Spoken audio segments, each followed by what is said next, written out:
Team Fortress 2 has a long history of updates, and it used to have a history of adding weapons.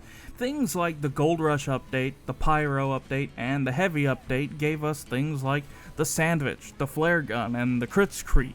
Specifically, the Pyro update, the original one, not Jungle Inferno, was one of the very first maps to add custom community-made maps. One of them is a capture the flag map, but hey, you can't go wrong with one for two. Actually, fun fact, I believe the only map stamp I've ever bought was for Turbine. I don't know why. I don't really like Turbine.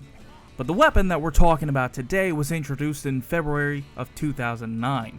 The very fourth update that the game ever got. The Scout update. It introduced things like the Force in Nature, which I've already talked about before, and the Bonk Atomic Punch coming soon. But it also gave us a third weapon, a bat that was modeled after the Louisville Slugger for our very own Bostonian Slugger.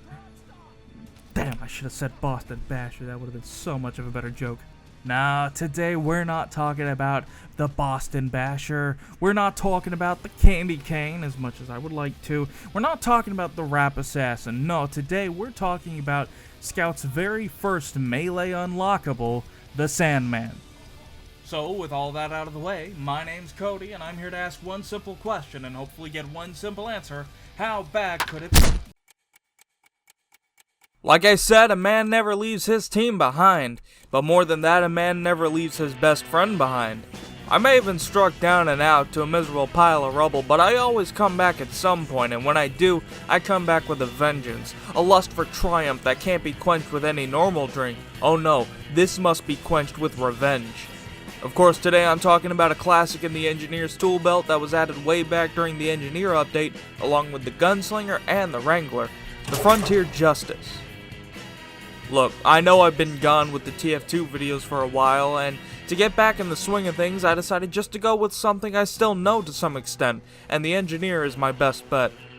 The Frontier Justice is just as iconic to the Engineer as his wrench is. He's been seen with it a few times outside of the game, and being among his first unlockables, it's got to be up there on the list of weapons that I want to make a video for. In fact, I've been planning this since way back in late 2016. So, without further ado, my name is Cody, and I'm here to ask one simple question and hopefully get one simple answer. How bad could it be?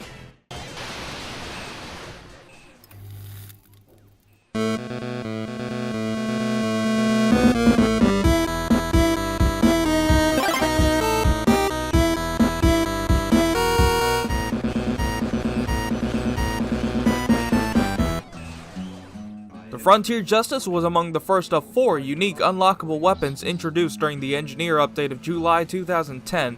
The update added a plethora of fun things for the Builder Boy, including a new wrench unlocked in the form of the Southern Hospitality, a sort of wrench alternative in the form of the Gunslinger, the Wrangler allowing manual aim of the Sentry Gun, and of course our friend, the Frontier Justice.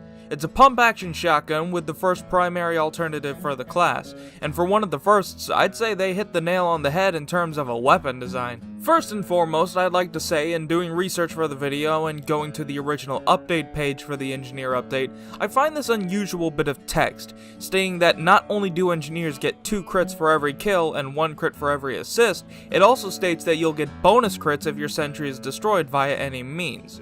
While this statement is very vague on what exactly it means, the least I conclude is that either A, the original design was that you'd gain the crits immediately for every kill or assist, along the lines of the Diamondback with its crit mechanics, and you get an extra when it was destroyed, or B, it's been virtually never touched in terms of rebalancing, and the wording in the whole excerpt is just intentionally very bizarre. Maybe this bit here that says instead gets revenge crits is a sort of impromptu rework. Regardless, none of this is hugely important, but it's a bit of trivia I've never seen or read about before, and honestly, any clarification that any of you could provide to me would be amazing. And on to the rest of the video. I already covered this briefly in the paragraph before about the update page, but I'll mention it here as well. The Frontier Justice, much like the inspiration behind its name, is a weapon meant to bring justice to those who have wronged you, through the delivery of critical hits. In contrast, the weapon does not get random crits, and its clip size is halved to 3 from the shotgun's regular 6. The way you obtain these crits is essentially through killing and just being good at engineer.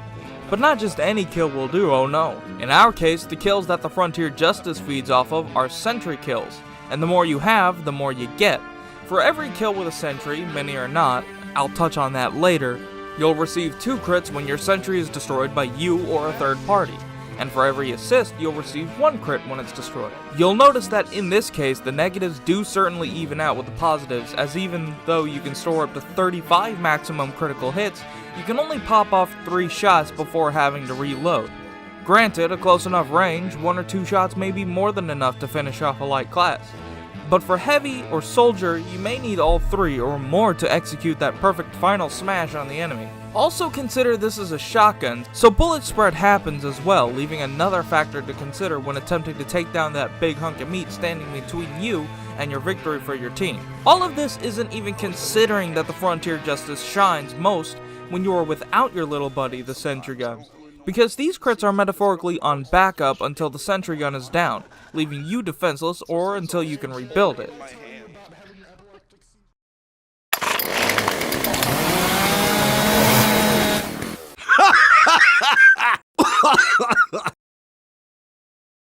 Of course, this is all considering you're using a regular sentry gun. In these situations, the Frontier Justice will likely be used as a sort of last resort get out of jail free card when your nest just disappears through unknown circumstances. That's considering you live to see the end of it all anyway. This is not the most ideal situation to be in. In fact, if you do find yourself in this situation, you may be better off using a different weapon. You see, with the Frontier Justice's quirk of having half the standard clip size, that means you'll be reloading often. And this isn't great in a clutch battle between a heavy and a medic duo, which may be more often than not be an instant loss anyway, and the crits won't always make up for the halved clip. So you may as well just have the Widowmaker equipped. In all, a defensive setup just isn't ideal with the Frontier Justice, given its offensive nature. But as with twins, when you come into the world with someone, you almost always have this spiritual link with them for the rest of your natural life. And as such is exactly the case with the Frontier Justice's partner in crime, the Gunslinger. I've already covered the Gunslinger before, and there's not much left to say, but as a recap, the Gunslinger replaces the 3-tier Territory Terror, the Sentry Gun, with the nephew equivalent of the mini-sentry. This thing can rack up easy kills in an offensive situation with strategic placement, taking down rocket-jumping soldiers and scouts dumb enough to flank the backline with the Techno-Texan on the enemy side. The reason why they synergize so well is considering the mini-sentry is so disposable and so threatening to someone not paying attention, this allows for consistent trade-offs, to kill to crit, crit to kill, so on and so forth. The Frontier Justice shines in an offensive situation, with its rewards for consistent aggressive kills and rewarding those willing to get out there and show their stuff. Packing up! The Frontier Justice, as with many weapons, has its ups and downs, and I've already covered many of them. Its defensive capabilities aren't great, its offensive capabilities are off the charts, but it has only one big downside to its offensive potential, and it has half the clip size of any regular shotgun, holding only 3 shots. While I've covered this briefly in many portions of the video, I want to go a little more in depth here. It's particularly crippling to its offensive capabilities. Having only 3 shots before reloading is incredibly harsh. Sure, only 1 or 2 shots can easily take someone down with a well-placed aim, but if you whiff that shot, chances are it's game over for you. In all, the Frontier Justice is one of the engineer's best primaries. Sure, it's not as universal as the shotgun. It's easily replaced by the Rescue Ranger or Widowmaker in many situations on defense. And even on offense, it's easily replaced every now and again. But I'd consider it very much a side grade to the shotgun. It's not incredibly overpowered in many situations, but it's never incredibly underpowered if you have enough practice. The Frontier Justice is iconic in the arsenal of the engineer, and I couldn't imagine a world where a vigilante didn't have a sidekick at his side. This has been Cody. Game over. Hi, it's Cody, the guy that makes these videos. So, quick update. The reason why How Bad Could It Be was gone for so long is because my computer's processor was subpar. So whenever I would open TF2 or try to record footage, it just wouldn't run well. That's why in the Ambassador video I had to get somebody else's footage and splice that in instead. I wasn't proud of it, but it's what I had to do. But now the issue's fixed thanks to a wonderful, wonderful friend who donated me their older processor that was leagues better than my newer processor, if that makes any sense. And being a computer science major, I was able to put that in there, get that fixed. Anyway, I wanted to assure you that I'm going to try to make these videos more often, and I wanted to extend that to you guys. Is there a weapon you would like to see? I've seen a lot of people commenting and different people talking about the videos in the comments, debating over if what I said was valid, if what I said wasn't valid, and I really, really like that. I really like seeing people calmly debate it and not just, call me a racial slur or some other derogatory term. I really do enjoy that. So, I've got a few things on backup that I've had scripts written for since, October of 2018. One is actually a pair. I have an idea for a map, an older map that a lot of newer players might not even know exists. And, but beyond that, I don't have any ideas. So if there's a weapon for maybe a class that I haven't touched on yet, I don't believe I've touched on Sniper at all. And I'm trying to think of an idea for that one. But if you've got an idea, I would like to know about it. On top of that, bam, I got a Twitch. I've been doing Twitch streaming a lot. That's where I've been doing a lot of, I've been doing Kingdom Hearts, a Kingdom Hearts playthrough on there. I've been streaming Team Fortress 2 with friends. Pretty soon I think me and another friend are gonna do some Divinity, Divinity Original Sin. I pretty much, there I'm taking suggestions too on what you would like to see. So, I wanted to extend this message to all of you. Suggestions for Twitch, taking those. Suggestions for How Bad Could It Be, taking those. Suggestions for, pretty much just anything you would like to see, is really what I'm more curious about. But primarily those two things, Twitch and How Bad Could It Be. So, with that out of the way, I'm gonna take that off. I hope you have a nice day, and thank you for watching these videos. I'm gonna put in the end card now, so, see ya.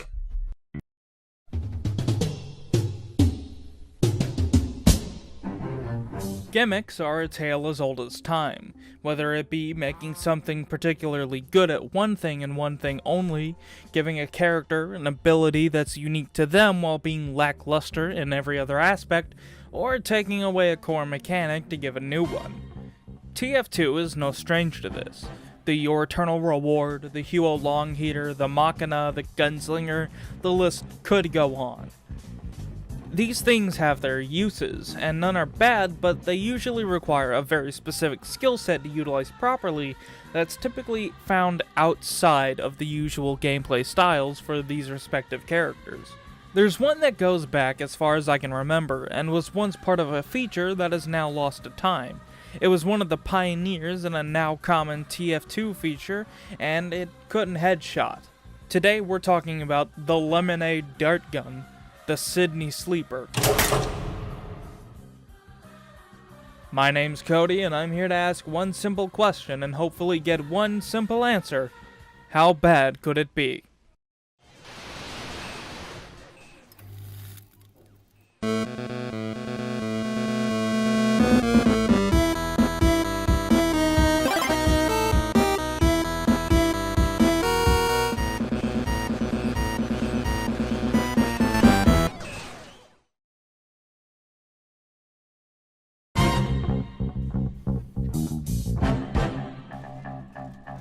The Sydney Sleeper was added to the game during the Manconomy update as part of the Polycount pack. Polycount launched a new website at some point around 2010, and as celebration, Valve held a contest for user-made weapons to be added to the game. I believe this was the very first instance of the community contributing to the game, and later these models would be added as unique weapons with unique stats, with the caveat that they would need to be made in accordance to a weapon that already existed. So if they just replaced the model, it would fit without many issues, if any. Initially, each of these sets had some sort of bonus applied when each item in the set was equipped at the same time. Of course, they were later removed in the summer 2013 update, as many were seen as overpowered, and Valve feared it would make the game seem pay to win, and at the time, TF2 had just recently went free to play, so it was a very reasonable fear. Going on a tangent, do you remember when that was still a new, budding thing? Pay to win games? I mean, they're so common nowadays in mobile games, hell, even some AAA games, but back in 2013, this was still a new thing, just becoming an issue with many free-to-play models that Valve had only just recently moved to. Back to the video on the pay-to-win overpowered bonus thing. A few examples would be a practically silent dead ringer / cloak, being unable to die by headshot, extra health, sentry resistance. Sure, many of these were added as bonuses to items in the set in spirit, but were balanced better. Now, instead of complete headshot immunity, you'd have increased bullet resistance overall, you'd have bonus healing instead of extra health, and you'd have a better cloak duration instead of a near silent cloak.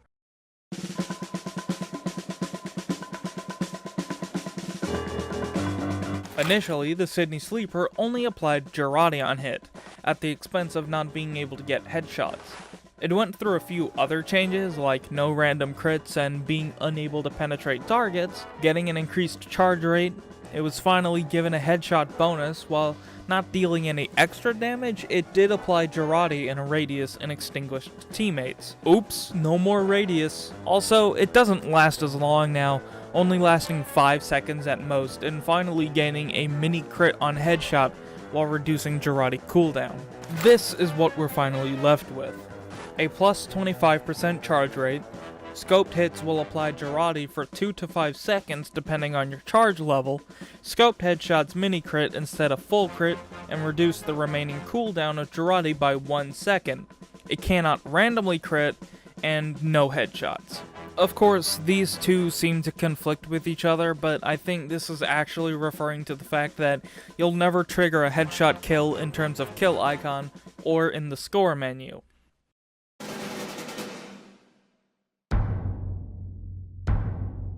The stats reflect a supportive role. After all, Sniper is a support class, and promoting the use of Girardi only gives off the impression that you shouldn't be going for kills as much as you should be going for kill assists. In scenarios where the Sniper may have trouble getting into a position to take down a critical target, which can be very often on maps where very few Sniper positions are present, Sniper can, at the very least, coat his enemies in a fine layer of lemonade to allow the heavy, Demoman, or Sentry to finish off a target. I think TF2 is very good at making people feel at home in every class, even if they're not as great as other people could be in the same role. I'm no sniper. I'm terrible at it. Look at this gameplay. I can safely say, using the Sydney Sleeper, I at least don't feel like I'm completely wasting my time, or other people's time. Instead of hiding in the battlements on the back, I can go on the field, scope in, and code a guy in lemonade for someone else to win a fight.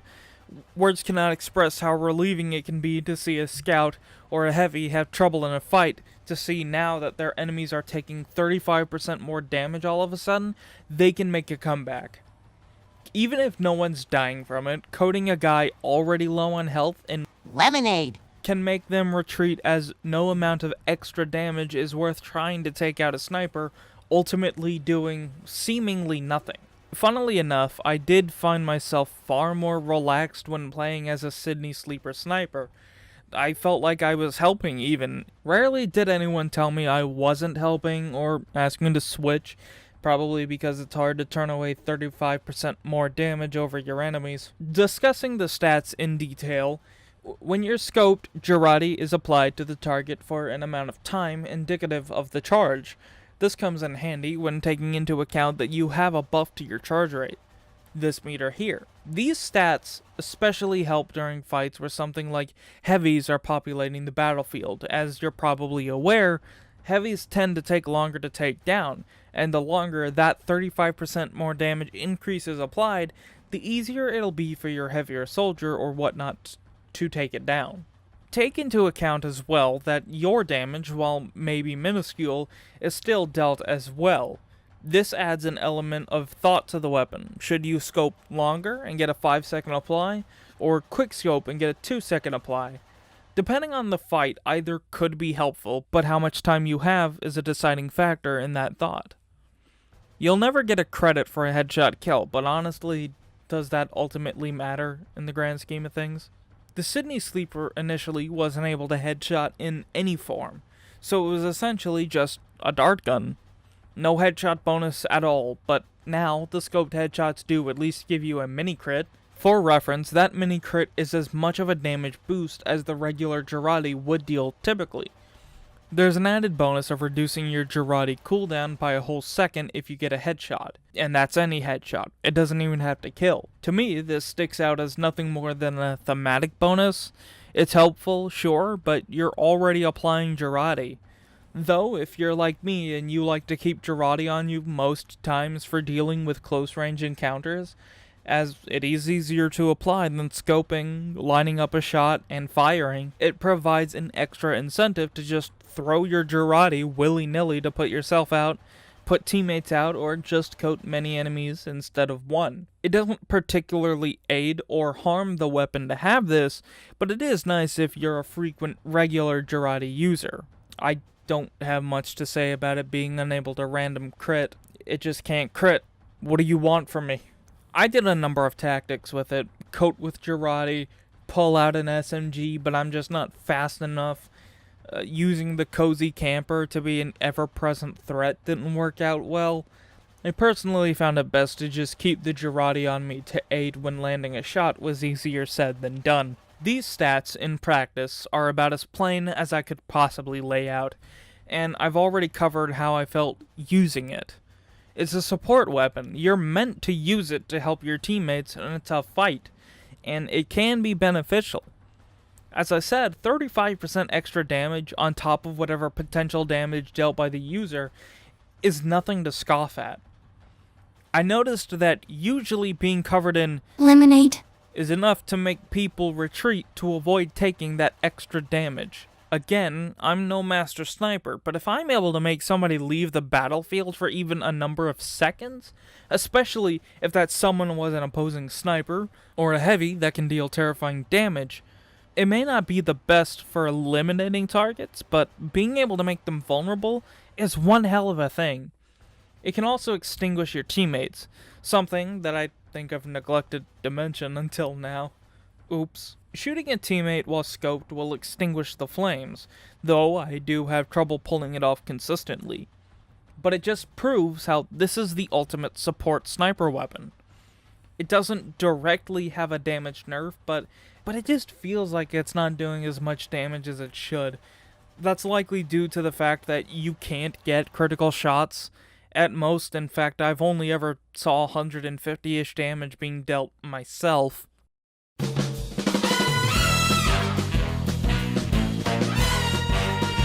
I want to cover the Girardi's use case because of two reasons. A, I can't imagine being able to make this single throw item its own video because it doesn't have enough there to talk about for any reasonable amount of time. And B, it is very thematic to the topic. The Girardi is a thrown item that coats the player in lemonade and causes them to take mini crits, again 35% extra damage, from all sources. Once you get 11 sniper achievements, you're automatically awarded the item. Paired with a bushwhacker or a tribalman shiv, it can make for a very decent up-close defense item. It has a cooldown of 20 seconds when it's used. Removing it is as simple as going to a resupply cabinet or jumping into water.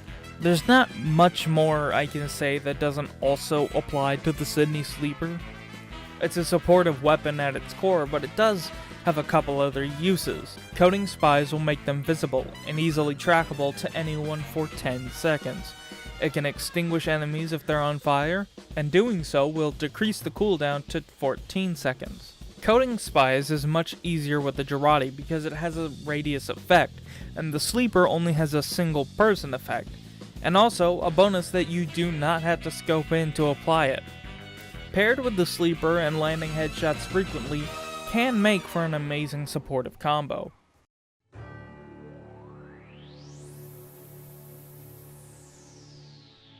So, in conclusion, extra damage? Yes please. Free extinguisher? Oh yeah. Lack of responsibility when I inevitably fuck up and be a bad sniper? Yes. I'm not saying you have to be a bad sniper, nor do I think it's a crutch weapon. It's a support weapon through and through, and your team will love you if you can properly hit those shots. Or, to put it simply, be polite, be efficient, but maybe be okay with the fact you're definitely not going to kill everyone you meet.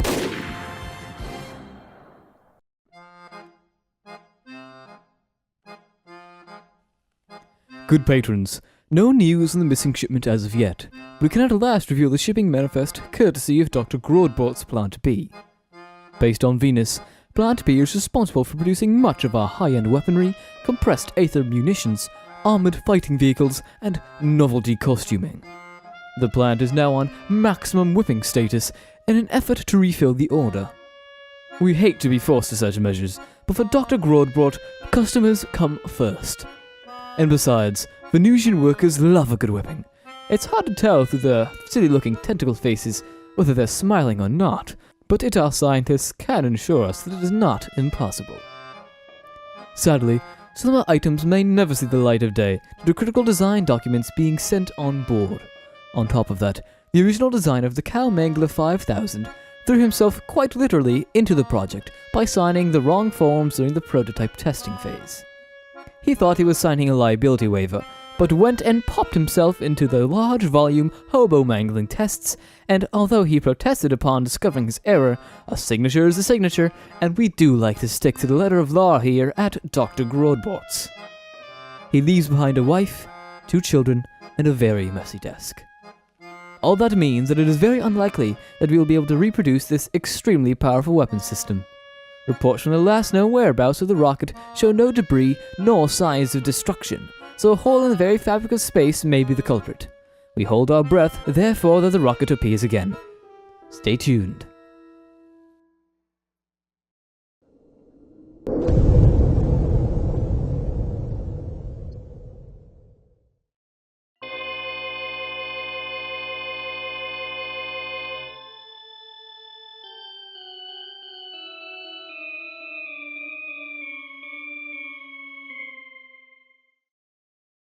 If you like what we do here, please consider subscribing and hitting the bell to stay notified. It really helps, and it helps keep you notified of when we upload.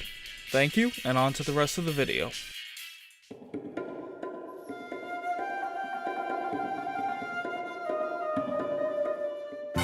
In recent videos, there are a lot of classes that I've neglected.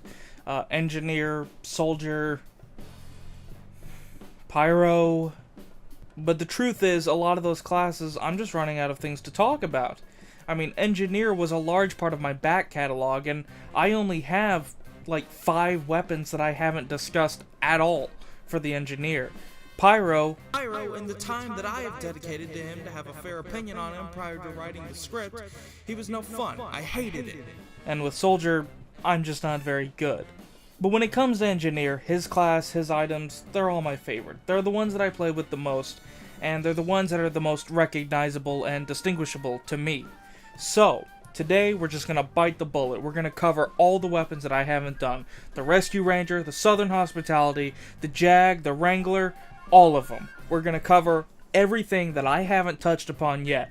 So, without further ado, my name's Cody, and I'm here to ask one simple question, and hopefully get one simple answer. What the hell was that?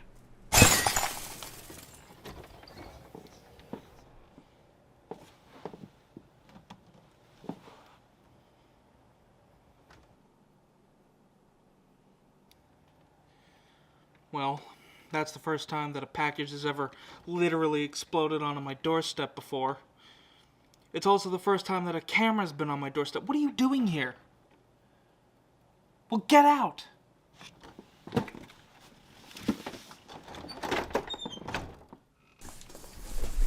Alright, so I guess somebody wants me to take a look at these weapons. I don't know who the hell a Dr. Grodboard is, but he sent me a bunch of fucking laser weapons, so he's cool in my book.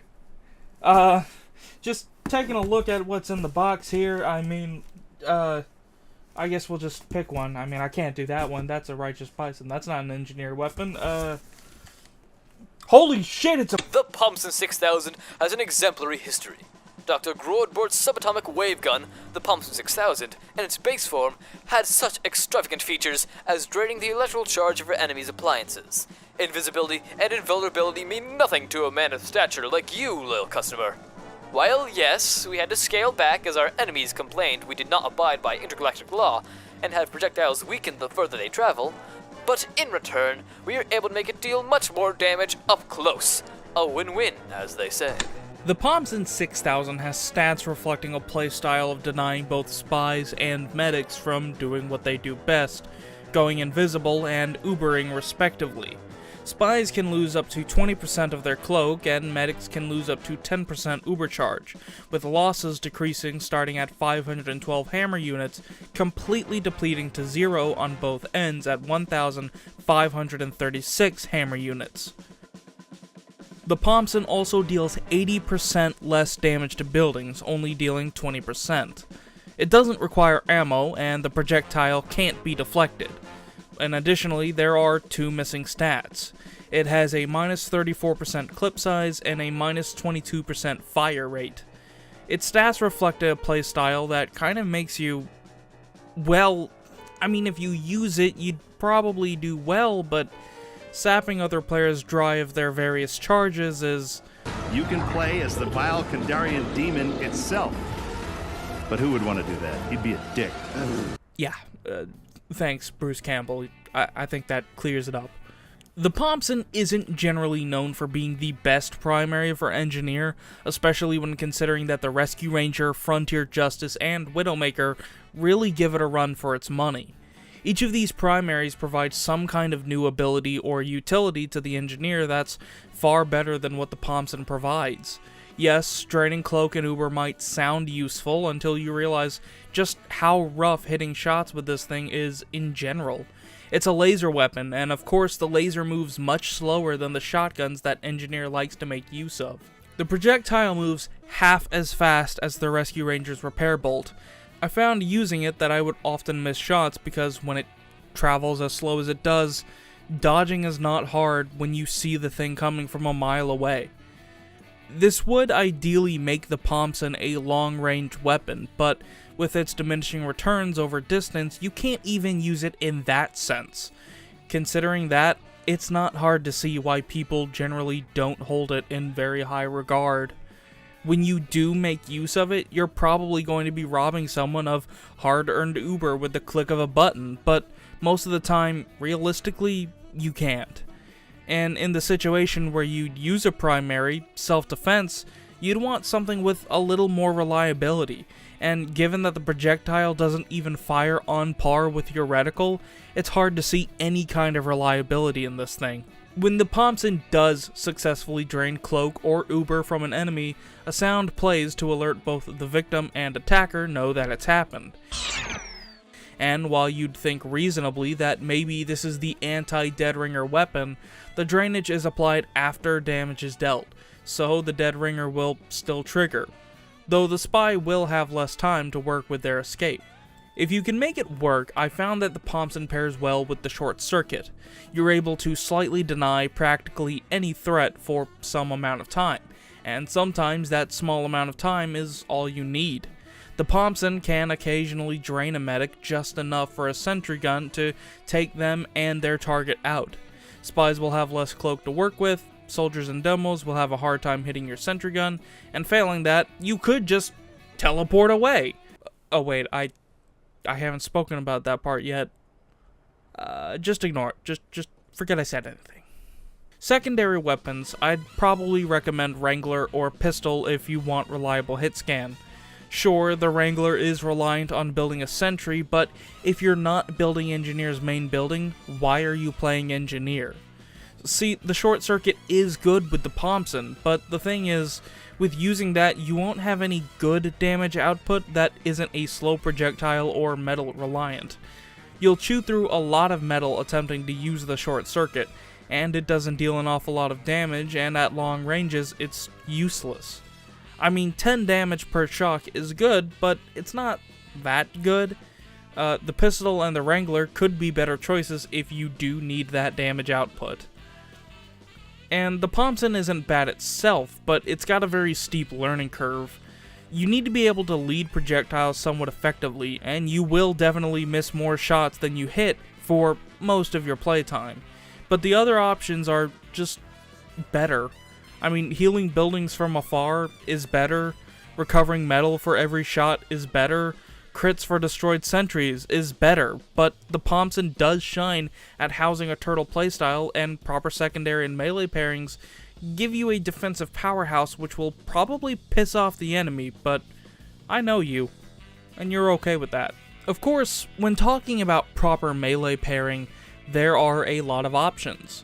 The Jag will make repairs and building easier. The Southern Hospitality is that nice topping of fuck you to spies who do manage to cloak. I wouldn't consider the Gunslinger because that's more for in-your-face disposability, but a combat engineer playstyle isn't bad either. In fact, many consider the Thompson Gunslinger combo to be the absolute highest form of torture that one could dish out. I've never understood why, but I'm not the smartest guy I know either. Yes, there are options here for the Thompson to be good, but if you're asking me to aid in the turtle playstyle, there's only one wrench that offers a certain ability and aesthetic match. The Wrenchmotron 6000, informally known as the Eureka effect by the lower class, once had the ability to sap your body's natural energies to allow for instantaneous teleportation. Unfortunately, due to this, you were unable to do much more. After many years of debate, we at Dr. Groorbortz altered it to be more efficient and only sap 75% of your body's energies to teleport to 2 different locations and allow for lifting things once more. Unfortunately, again, this made its repair and upgrade abilities halved. You could still accomplish tasks, but needed double the material. Once more, after much blowback by our loyal customers, previous penalties have been removed. Unfortunately, due to intergalactic law, we had to make it much larger, meaning you could no longer carry as much material as before, and construction was severely impacted. But we fixed it. For you, loyal customers' blind brand loyalty, we decreased its size by 30%, allowing you to carry that much more material as before, and your teleportation devices no longer require half as much material to build and repair. It also harnesses the power of thunderstorms now, instead of its users' energy, to make for a far better tool. Disclaimer, that last sentence is marketing babble, and is not true. The Eureka effect is an interesting weapon because it has some unique abilities. You're able to teleport to either spawn or your teleporter exit, which, might I add, costs 50% less across the board, meaning that they only cost 225 metal to get to level 3, as opposed to the 450 that you would normally need. That's just considering one teleporter. It will cost a little more if you build a second. On the downsides, you no longer pick up full metal from ammo packs. You'll pick up only 80% of an ammo pack's normal rate, and the construction boost from hitting buildings while they deploy is halved by 50%. The Eureka effect is effectively a nest management and support wrench first and foremost. The ability to go back to spawn and build in a safe environment, it's a good ability to have, but I'm getting ahead of myself. The Eureka effect has a multitude of uses, incentivizing building a teleporter not just for yourself, but for your teammates. Not even mentioning that you can use that teleporter without affecting the recharge times for any teammates that might be waiting to use it. Sure, construction boosting might be less viable, but once the building is built, keeping it up can be as easy as pie. All of this is, again, not considering that the entrance to the teleporter doesn't need to be built, which leads to a playstyle that centers around putting buildings and yourself into places that the enemy wouldn't traditionally expect. The Ninjaneer is a respected species in most wildlife reserves. If your dispenser is out of metal, just go back to spawn and come back during downtime between pushes. If the enemy is gaining ground, just teleport away. I mean, the Eureka effect can almost be a get-out-of-jail-free card if you really grasp how to use it right, and a couple of binds can really help streamline that process. It can help with that so much, in fact, that the Eureka effect and the Jag can have a very unique setup rollout. See, the Jag provides building speed buffs, and the Eureka effect provides teleportation back to spawn or teleporter exits. And if you know what you're doing, you can get 2 or even all 3 buildings to level 3 before the clock runs out. The Eureka effect can be used to go back to spawn and grab those buildings and deliver them to the front lines where they're needed, while switching to the Jag to construct them. It's a little more complicated than I'm making it sound, and I won't go into all of the details here, but if you're interested, check out this video from Uncle Dane, who really popularized the rollout. It's interesting, and mastering it will make you a much better engineer. The Eureka effect pairs well with the previously spoken about Thompson and Short Circuit because it provides that teleportation to a consistent, reliable metal source for refueling. Dispensers are nice, but they can run out of metal, and they take a pretty good while to restock. The Short Circuit alone chews through the metal reserves fairly fast, so using the setup can be pretty metal reliant, deleting projectiles and protecting your baby. Given that the Eureka effect is just a wrench, any primary or secondary will work fairly well. Sure, the Thompson and Short Circuit pair well with it for a turtle playstyle. Other primaries work just as well: Frontier Justice, Rescue Ranger, Widowmaker, all viable for the Ninjaneer. Offensive choices include the Widowmaker and the Frontier Justice. You won't be able to use mini-sentries, but if you insist on trying to be offensive with it, at least be prepared. The Rescue Ranger these days is really the only top choice for tanky defensive playstyles, but the Widowmaker's metal recovery attribute makes that very viable too, with the occasional switch to the Frontier Justice for between life down to sentries. The Eureka effect in many other scenarios is not all that viable. If you're not utilizing that teleportation, the construction speed penalty makes it hard to warrant using, though I suppose it's still a step up from the old design. There was a contact email in the box that I got, so I hit it up and got into contact with one Greg Broadmoor. We spoke back and forth, and I got enough here for an interview video, so I'll be posting that soon. He's the designer of the weapons and mind behind the Dr. Grodbort weapons, and a lot came to light about their design, and I hope to be able to shine a light on a lot of the mystery behind them soon. Something that he informed me of is that there was quite a bit of unused content, and a lot of it has been shared online and is featured in their own Wikipedia articles.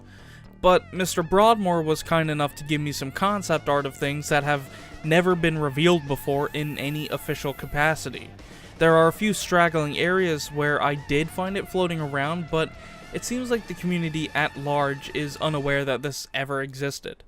Sam Greer has posted it online in their portfolio, and you may have seen it, but I'm betting you haven't. I want it known that I frequently reach out to people when I talk about maps or weapons made by those people, and usually the inquiry is ignored.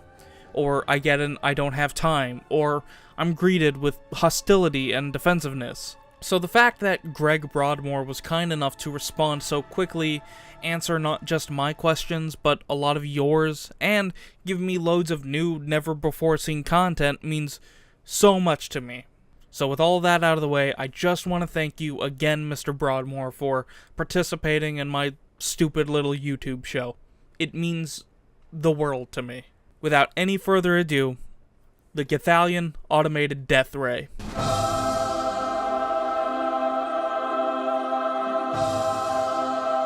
Really, there's not a lot to talk about other than the picture. It was supposedly modeled and intended to be included in the Engineer Pack at one time, and why it wasn't included, Broadmoor assumes it was too complex. I'm not clear if it had new stats or if it was a mere model swap, but he notes that the balance of TF2 was a finely tuned thing, and around then was when the shift became more toward cosmetic items rather than new weapons. And he says that he never got an official answer on why some of it wasn't included.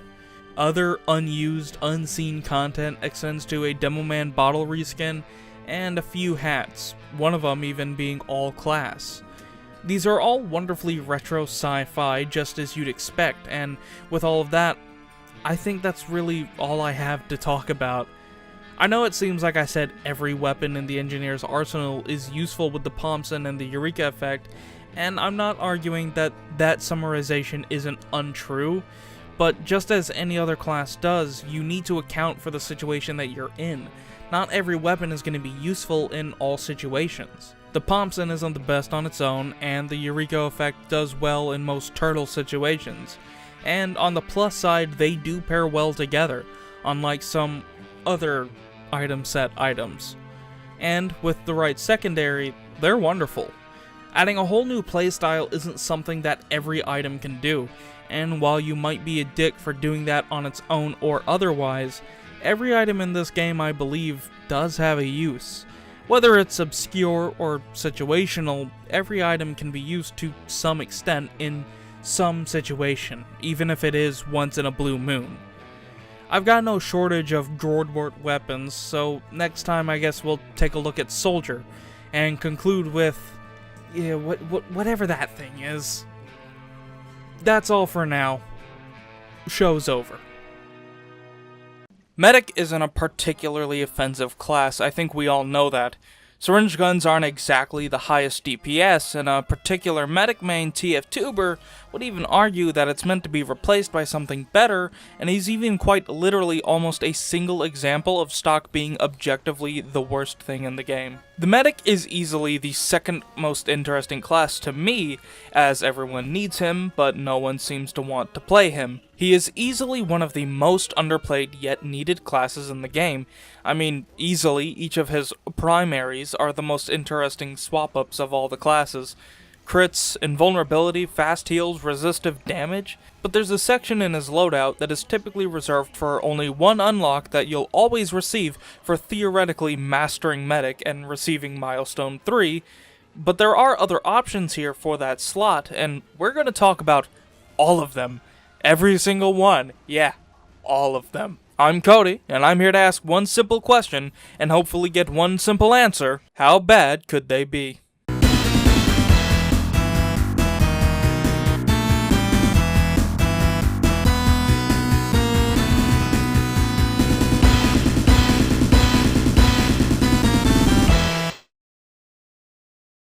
I just wanted to say before the video starts, please like, comment, and subscribe. It helps me grow, it helps you get notifications, and hopefully it'll help you get videos sooner. I'm aiming for a video every Friday now, so look for that. Thank you.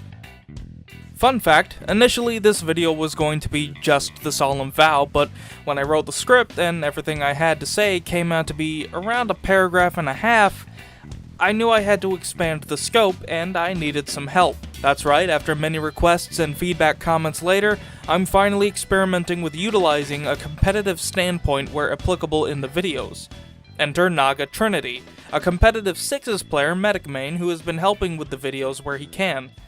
He helps greatly in the TF2 Coaching Classic group, a great resource for anyone who wants to get into the competitive scene.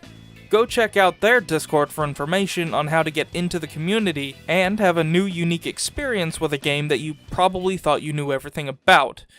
And to voice those thoughts for him, we have Ed Weenie, a streamer and local mouse boy that has a pretty good voice to read with.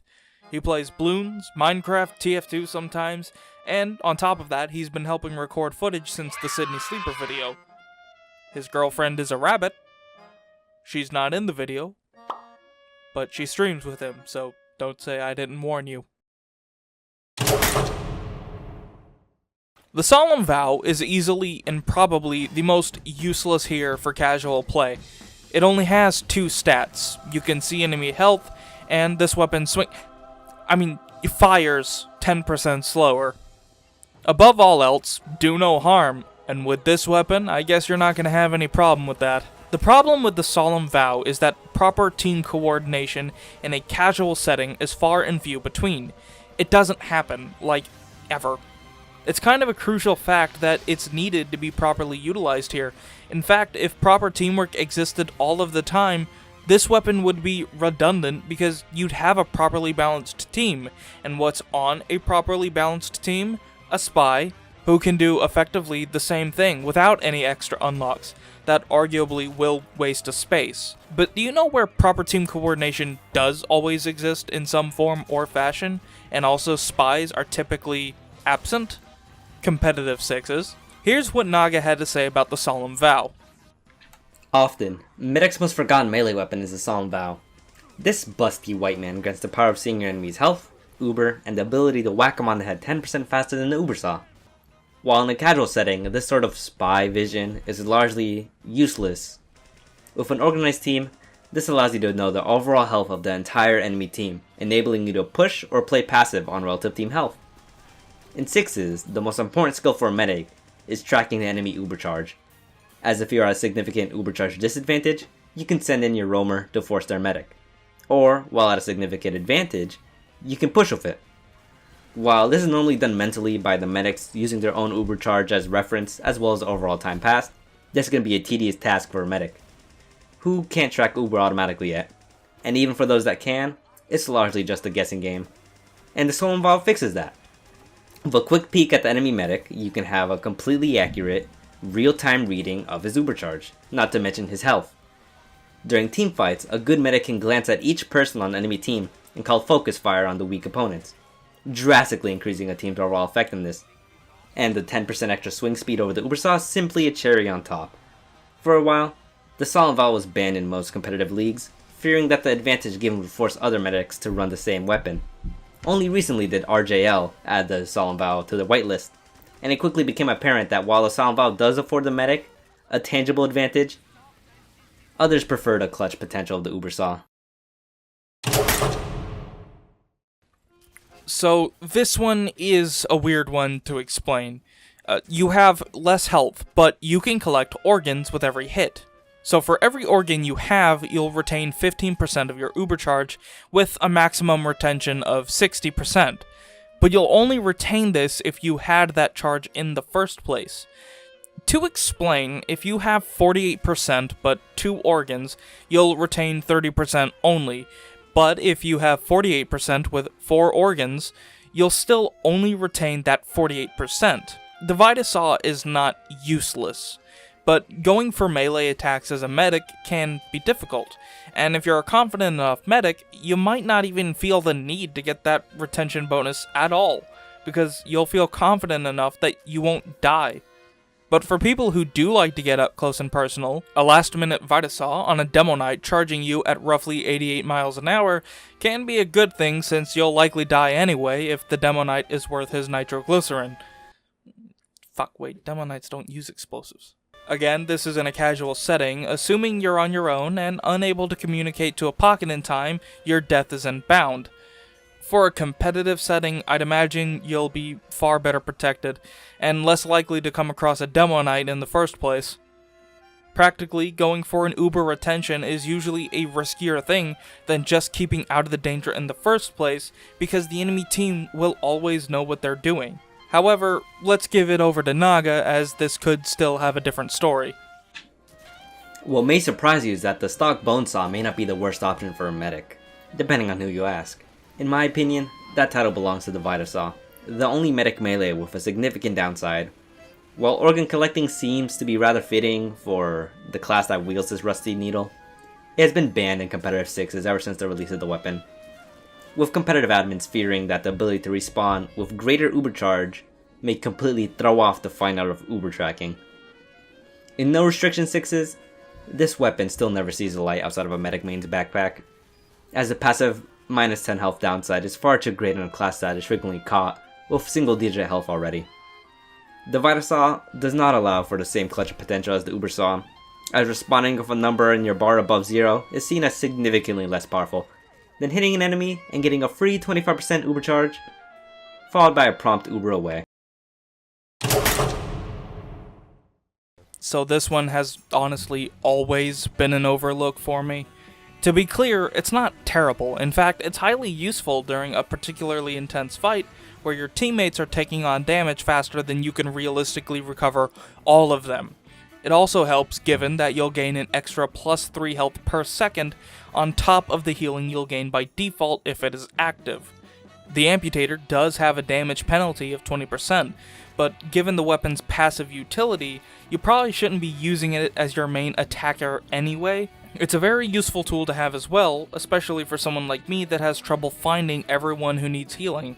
I mean, with a cluster of teammates, it can often become a struggle to get your crosshair over the correct targets, as it feels like everyone is intentionally trying to get in your line of sight to make you heal them rather than let me act in a priority, you fucking skunts. But let's give it back to Naga and see how it works in competitive. The Amputator is a less commonly used medic melee weapon for competitive formats. Their primary draw is not the unique taunt effect, but the additional self-healing given upon holding the weapon out. In specific situations, this may allow a medic to escape what might have been certain death. However, the medic's passive self-healing is affected by recent damage taken, and this applies to the Amputator as well, lessening that extra 3 health per second advantage to a mere 1 health per second advantage before ramping back up, effectively keeping you at a pitiful self-healing rate unless you manage to escape the fight with some tricky footwork. There have been rare occasions where the Amputator managed to save my life and allow me to return my team with just a sliver of health. However, these situations are few and far in between, and if your team is able to defend their medic well, the bonus self may be trivial at best. This is probably what you'll see most medic players using. It's reliable. It's older than time itself. It's the Uber Saw. Do I really need to say anything at all? It's the Uber Saw. Look, a few people who guessed this video's topic actually suggested doing all of the melees except the Uber Saw. I'm assuming because it's been covered to death, but I feel like it would be an injustice to leave it out of this first bulk episode of the lot. The Uber Saw has 2 stats, 25% Uber charge added on hit, but it swings 20% slower. The thing that drives medics to this point is the prior stat, 25% Uber on each hit. It's a no-brainer. That's a fourth of a charge. The time with which you actually use the Bone Saw is rare though.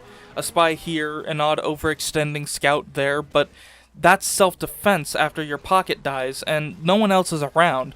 Guess I've got to fight my way out! The Uber Saw is tried and true. It's been, for many years, my go-to. It's been practically everyone's go-to.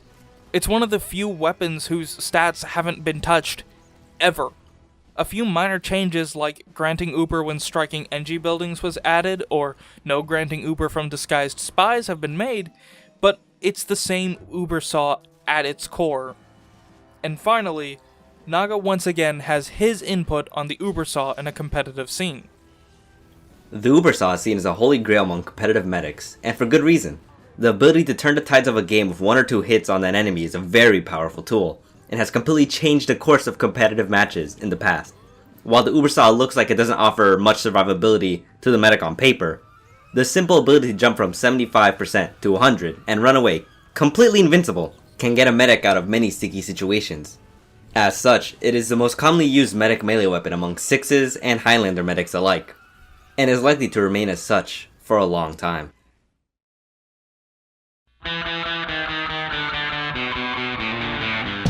Medic's melee isn't always a good first choice for combat. You will ideally want to stay as far from danger as possible, but that's not always a possibility. Sometimes danger comes to you, and the syringe gun's needle fall off can make aiming hard if you can't lead this weird projectile properly. Vitasaw can be a last-minute Uber save. Uber Saw could be a free Uber in the right scenarios. The Amputator can only help your healing crusade, and the Solemn Vow lets you be a discount spy without the slick insta-kill and stealthy demeanor. Competitive is more often than not a completely different story, and I hope some of you understand now that I have never spoken on a competitive stance. Please stop telling me my opinions did not cover competitive. That's gonna be all from me today. Game over. In all of TF2's lifespan, there are only a few weapons one might claim to have a sheer hatred of. The reserve shooter on the Pyro, the Market Gardener, the Phlogistinator, and maybe even the recently buffed Quickie Bomb Launcher. Of these weapons, the common factor between them is that they are all infuriating and difficult to play against if the person using them has the least amount of intelligence in their body and know how to just generally switch weapons every now and again. Well, maybe the Market Gardener needs a bit more skill, but I might get around to that a little later.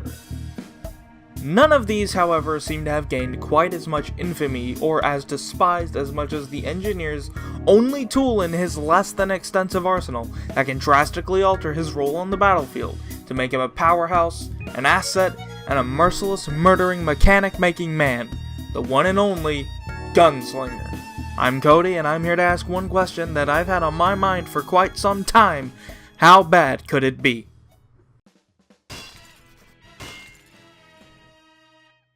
This robotic appendage that the Engineer has seems to have been made by his in-game lore grandfather, Radigan Koniger. It was released as part of the Engineer update on July 8, 2010. In the update, several new and strategy-changing weapons were put out with the hope that maybe Engineer could finally be all-around more viable. These items were the Frontier Justice, the Wrangler, the Gunslinger, and the Southern Hospitality. It also added the elusive and rare Golden Wrench. The update progressed as more of the 100 golden wrenches were found, which took about 2 to 4 days. In this update, the Engineer also gained the ability to pick up and move their buildings where they were needed. This was an incredible change to the Engineer that revolutionized how he worked and played. It is now an important part of his playstyle. But we're not here to talk about all that. We're here to talk about the one item that would forever change how Engineer was played and how he became more all-around viable for game modes such as Payload Attack: the Gunslinger. The Gunslinger has a unique mechanic that only it has, which is changing the sentry gun to a mini combat sentry and making it smaller and much more harder to see from farther away. This was a very intriguing step by Valve to make a leap toward making the Engineer more playable, as now he can actually set up sentry guns when attacking, although a smaller counterpart. This thing can be a force to be reckoned with if used properly and in the right manner. Hiding it in bushes, behind rocks, around corners, and places similar to these can make it very powerful and rage-inducing to fight against. It is a strategic move to use minis on really any map or mode, and it's pretty situational based on how linear or tricky the map is. If there's not a viable place to hide the mini sentry, chances are you should not use it here or even considering use of the Gunslinger. Now, the mini sentry is small and it's hideable, but it does have one thing that can give it away even when hidden. It's light. There's a little siren light taped to the top of the gun that shines brightly. This can be a dead giveaway of the hiding place if you're attentive, but chances are you're not looking for a small sentry gun. I believe you get the idea behind the mini sentry at this point. It is, after all, just a tiny sentry. The same general sentry placement rule applies. Just don't let it get shot a lot. Now, let's talk about the Gunslinger stats itself, what it does with the Engineer. As stated, it does replace your sentry with a combat sentry, but it also increases your sentry's build speed by nearly 4 times. This would be more impressive if it wasn't a mini sentry. It gives plus 25 health on its wearer, which can be useful especially if you're using it in a combat manner. And last but not least, the third consecutive punch is always a critical hit. It does not deal random crits in order to make up for this. With this weapon equipped, your first-person view model is even changed to a robotic hand, and let's talk now about its chemistry with other weapons. The Gunslinger's mini-sentry mechanic makes it very viable for using certain weapons more often and efficiently. First up on our list is the Frontier Justice. The Frontier Justice works well with the mini-sentry because it is more disposable than yesterday's newspaper, and losing it would result in no loss to your team's defense or offense since it can be replaced quickly and easily. The crits that you get from the Frontier Justice's revenge mechanic still apply to the mini-sentry, which very easily racks up assists at the very least. You'll likely always have a few crits in your shotgun if you're using it to the absolute max potential. A popular strategy is to switch to the Frontier Justice while you're dead, so that if it dies before you can re-enter the battlefield, you'll get the crits and be able to wreak some, well, Frontier Justice. Number 2 on our list, the Widowmaker. The Widowmaker is another popular shotgun to use in conjunction with the Gunslinger because of its no reload mechanic. This shotgun uses metal as ammo, and since you no longer have to worry about the maintenance of a big ol' sentry gun, you now have quite a bit of metal to spare. With its damage dealt given back as ammo statistic, it is very viable as a combat engineer shotgun. And not only that, but now it deals extra damage when shooting the same enemy as your sentry, ensuring you'll nearly always have what you need to kill 1 or 2 guys. The stock shotgun is also a very good choice because it is just stock. It's an all-around good weapon with no extra stats, but it can be viable with the mini-sentry so long as you're playing carefully. Weapons I would not use with the Gunslinger are the Rescue Ranger or the Wrangler. The Rescue Ranger is less useful when using the Gunslinger because really it's disposable. You really don't need to save it or move it at all, and when you do, you're probably standing right next to it anyway, so you might as well just look at it and pick it up. And the Wrangler, I guess, could be used, but it's more for defense and getting enemies that are outside of your sight line, and since you're using more shotguns and pistols, really you'll nearly always have something to deal with them. I would also advise that you always carry a pistol when traversing the land. That's about all I've got for the Gunslinger today, and overall I'd say it's really not that bad, but it is very inferior. Stay safe out there and get gunslinging, and remember, you could always use a little less gun. The Heavy is a much more complicated class to master than I feel people give credit to him for. Much of what he does is standing still and holding left click. That's true, and yeah, he has loads more health than every other class, and he can even increase that further. Yes, medics tend to shove a healing rod so far up his ass, they can sometimes become partially immortal if they get one of the best medics in the game, but people tend to overlook the importance of movement. I mean, standing still rarely gets you places in the game. Look at the likes of Doom and Quake. Those games work so well because you need to stay on the move in order to be less easily hit by bullets or rockets. And in this game, it's not so much different, except Heavy's whole shtick is that he doesn't go very fast. This is to counteract his large health pool and tendency to tank, so much so he's even received an unlock to make him more mobile at the cost of being more vulnerable. Heavy is a naturally big target both in terms of size and importance. He can be a deciding factor between a successful push and a failed push. All of this coupled with the previously mentioned slow movement, he equally needs to go fast in this game of ever-changing waves. You gotta go up, you gotta go back, you gotta flank, you gotta tank. Heavy can fill many roles, but in this game of always moving and changing, could you succeed by staying utterly, completely, and totally still? Well, looking at the engineer, who was initially designed with the intent of staying in one place, no, not very often. The engineer was given the ability to move his buildings because of how the flow of the game works, and Heavy got a weapon to make him less mobile. Now that's odd. If moving is so important, why make yourself less capable of moving? Well, like I've mentioned, he does have a tendency to be healed, and with a larger health pool, staying in one spot could be valuable in many specific situations. Especially with a 20% damage buff on a weapon that promotes both attack and defense playstyles, but I'm getting ahead of myself. Hello all, my name is Cody, and I'm here to ask one simple question, and hopefully get one simple answer. How bad could it be?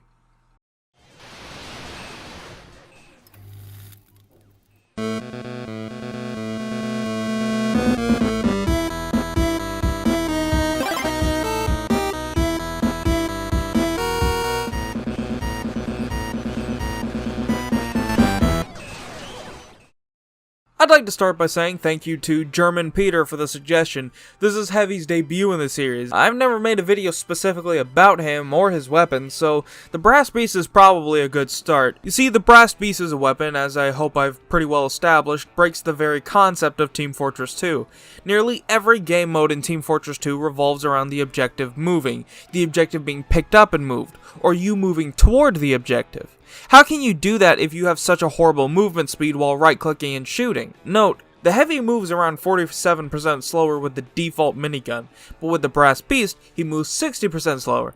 That's a whole 13%, which may not seem like much at first, but even 5% or 2% becomes a deciding factor for many situations in TF2. Remember, Team Fortress 2 is a first-person shooter. Shooting is pretty much exclusively the one thing you're expected to do a lot of. This holds problematic overall because miniguns in Team Fortress 2 have a very noteworthy damage falloff, meaning the farther away your target is from you, the harder it will be to eliminate them. Heavy is literally the slowest class in TF2, so he's already a pretty easy target to get away from much of the time, but with the Brass Beast, chances are you'll rarely see any enemies to begin with. The Brass Beast deals 20% extra damage, and if you drop below 50% health, you'll gain 20% resistances from all sources. So it'd be like suicide trying to fight a heavy one-on-one with anything except another heavy also with the Brass Beast. You'll be out damaged in seconds, and the resistance buff only worsens the situation. Remember, TF2 is just as much about knowing your limits, game sense, and recognition as it is about moving. So if you see a heavy with the Brass Beast, and he's doing anything except looking the other way, run. All of this might sound like it's a really good weapon, so much so it makes people want to run away. But in reality, it's pretty weak with its spin-up time penalty. You see, with your slow spin-up time, you effectively have as much reaction time, so even if you do theoretically have the recognition reflex of a robot, you can't necessarily react accordingly and efficiently like you could with the stock minigun or the Tomislav. Now, of course, I'd say this can be counteracted with the advent of right-click, but of course, we've already covered that comes with the pain of becoming a human turtle, and not like in the engineer way. There's one stat that I can't find a middle ground for in this though. If your Brass Beast is spun up and you fall below 50% health, you'll receive a 20% damage resistance bonus. I don't entirely know why this is here, but I have to explain a little bit before I can fully state why. Keep in mind this is just a brief glance over each of these stats, what they can do if they were just stats individually. So now that we've covered most of the stats with exceptions to the last one, let's look at how it performs in practice. The Brass Beast, for what it's worth, can make a pretty good defensive tool. Of course, movement is still a huge help for defensive stands. It's not nearly as important as the whole point of defense is to keep from having to move backward. So standing in one spot can be helpful. With a steady supply of ammo and a nice amount of health at your disposal, you could effectively become an absolute powerhouse on defense. Then again, you become an absolute target on defense. Snipers and spies, specifically, will target the shit out of you. Not moving will put you at risk for many things, more often than moving will, which is why it's still a very important factor on a defensive setup. But on to offense, that's a different story. On offense, the Brass Beast becomes a bad beast. The thing becomes nearly useless, and you'd assume with the damage buff it would be very easy to get in there and take him down. But that's not the case. You see, offense requires reaction time, speed, and damage, and the Brass Beast provides only one of these three categories, leaving much to be desired for an offensive playstyle. This weapon just can't be that effective in most attack situations, except for one, specifically payload. Payload is unique in that the attacking team doesn't have to move to a stationary objective, but rather with a cart holding a bomb. So staying on the cart is primary objective numero uno, and defending the attack objective. While I might argue that this isn't much of an improvement over regular attack defenses like Control Point or King of the Hill, the idea that you and the cart move at almost the same pace most of the time, so moving slower and pushing the cart have amazing synergy, you have something to defend while you attack, making use of the slower movement nerf and the damage buff, and this stat still makes no sense and it doesn't fit into the argument. This stat particularly perpetually perplexes me. I have no idea how it's supposed to fit into the weapon's design. What's the point of it? Why is it here? This stat seems to promote both playstyles. But you said payload promotes both styles! Yes, but look, the payload heals you. As a heavy, you are designed to be healed. When are you expected to fall below 50% health? This stat only promotes taking damage and being harmed, something you as a tank should be doing, but not on purpose. Heavy even has a secondary he can use to heal himself. So how, I ask, how am I expected to use this to any advantage of my own? Well, I can only imagine this is a failsafe to make up for the disadvantage to your reaction times implemented by this invention.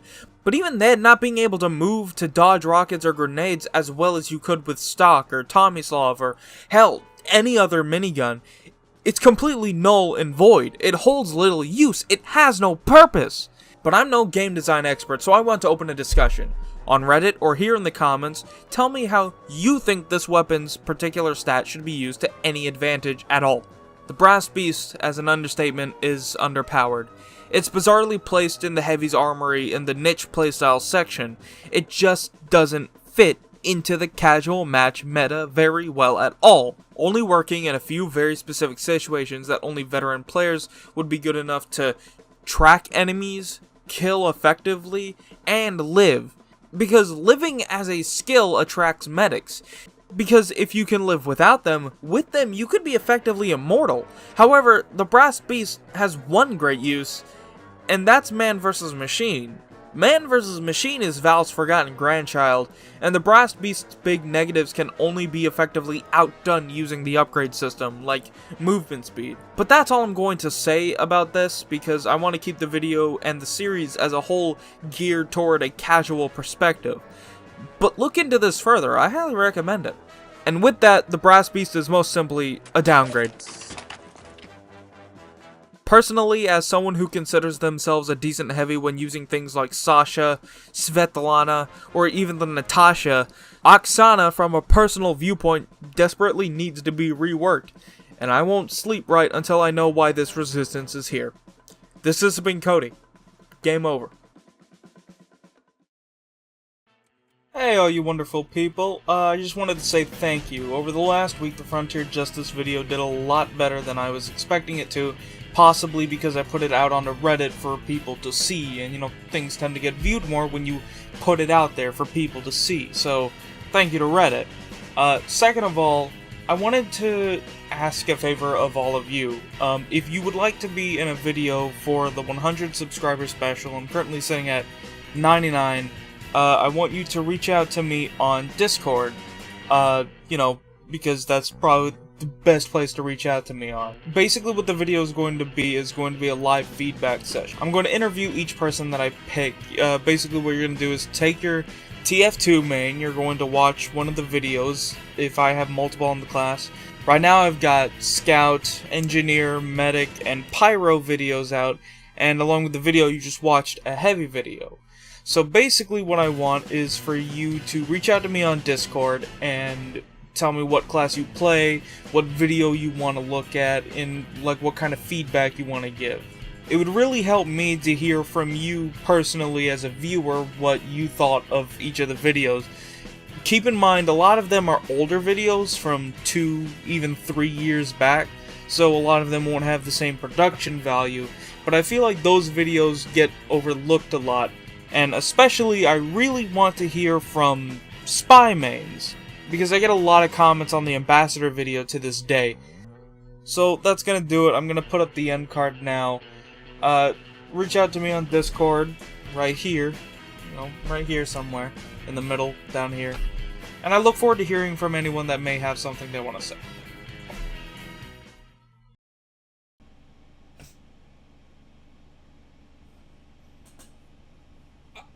Ow. Oh. What was I talking about? And why does my head hurt?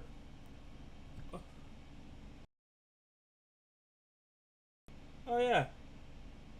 The Sandman.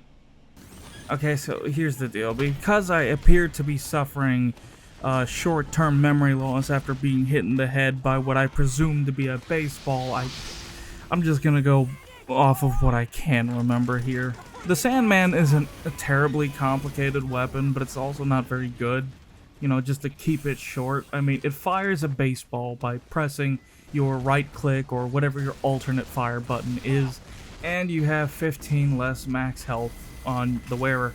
You can pick your baseball up, but if it misses, it stays for 10 seconds, and if it hits, it stays for 4. Meaning if you miss the ball, you do have the chance to pick it up for another free throw, but if you hit it and you don't pick it up fast enough, you may end up waiting a little bit longer to, you know, use your next one. If you don't pick up the baseball at all, you only have 10 seconds to wait before you have another baseball.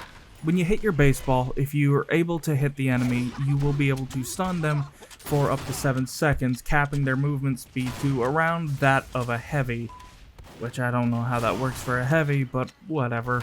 And the length of time that the person is able and the length of time that the person that you hit is stunned is based almost entirely off of how long the baseball is in the air, and if the baseball is in the air for long enough, it'll even deal up to 50% more damage.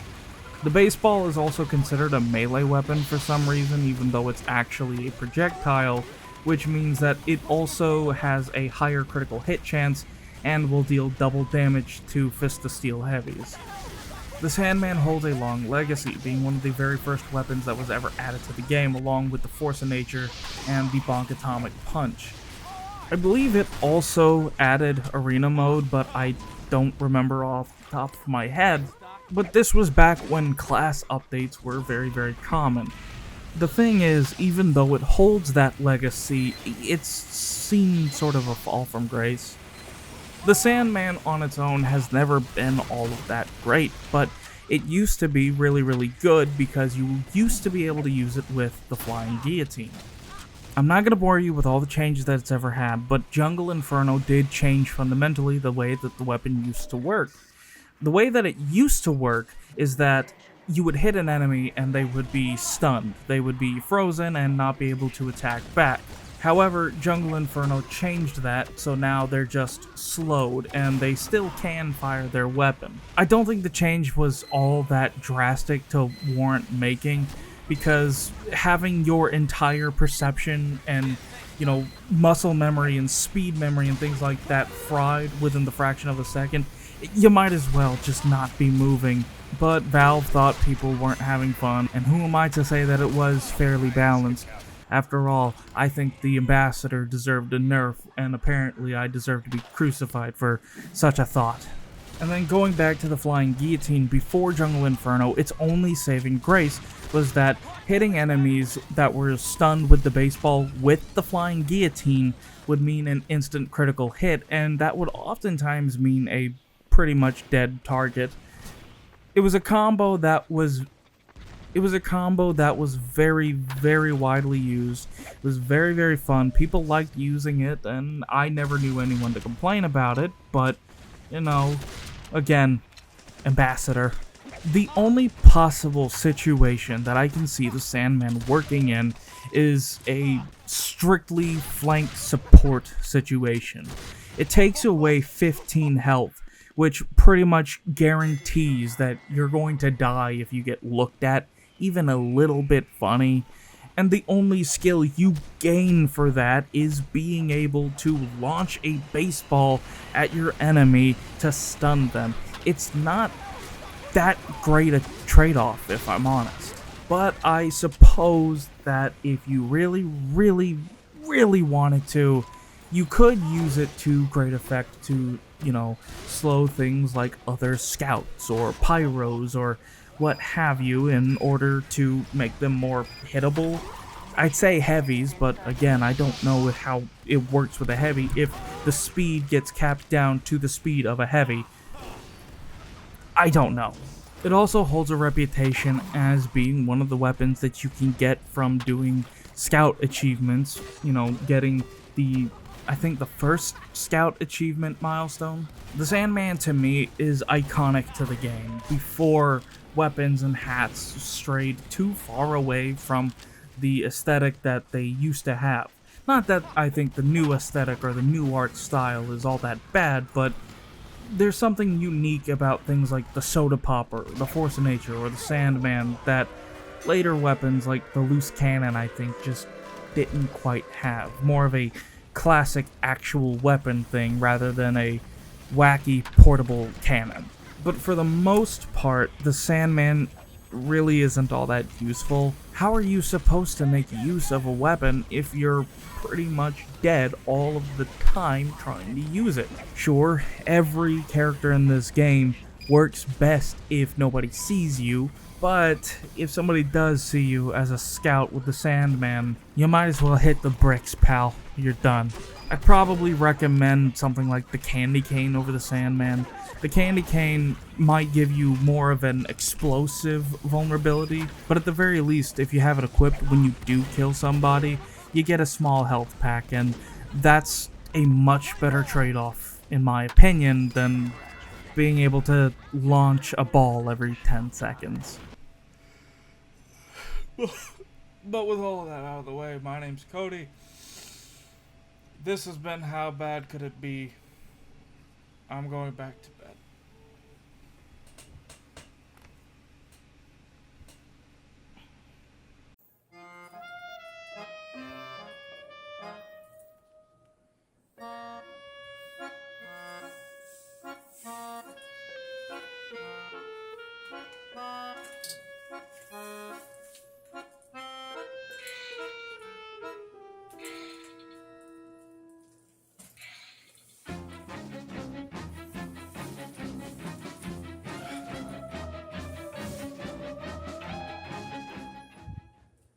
Come on! Okay. Who does this? I have to clean it up. The spy has a plethora of options for playstyles. He can headshot his enemies, he can revert building progress rather than destroying them, and he can... Yeah... Among the options of knives, a certain mafia-esque knife helps immensely with escapes as opposed to strict survivability or fooling the enemy. Something Spy often lacks is speed and cloak. Effective spies will be cloaked at most times that they're not in the fray, and when they are in the fray, once they're caught, escape can often just be out of the question entirely. The answer to this problem is the Big Earner. The Big Earner is a knife that even at a first glance you can easily tell there is some serious potential here, even if you are more of a glass cannon. But hey, how about we do the intro in the spirit of the spy this time? Give me a second here.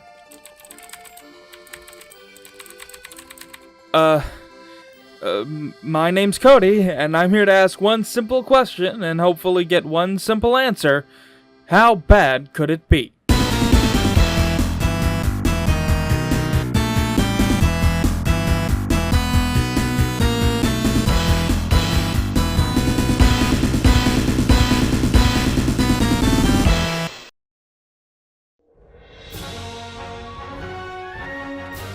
2011. It's day one of a new update being revealed, and arguably it would turn out to be one of the biggest that's ever been released. The game went free to play, and a slew of new weapons and cosmetics got introduced.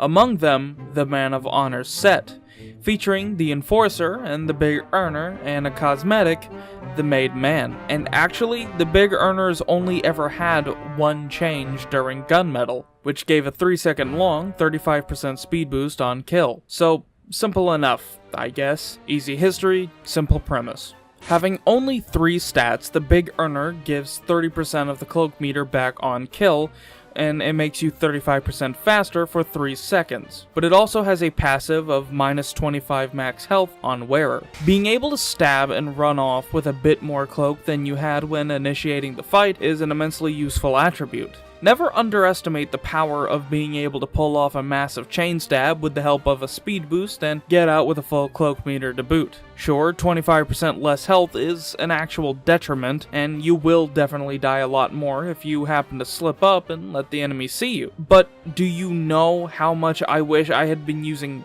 this instead of the YER a few weeks ago? Edwin might be an annoying fuckhead, but he does have good taste in knives, gotta admit that. On a quick side note, Edwin swears up and down to high heaven that the Big Earner once gave 25 health on kill. No source points to this being a thing ever. If you have any information on this or where he could have gotten it, leave a comment to tell us if you have any information at all. My notes don't point to it, and as of writing, no one I've asked or the posts that I've made have garnered any actual traction on the confirmation of the issue.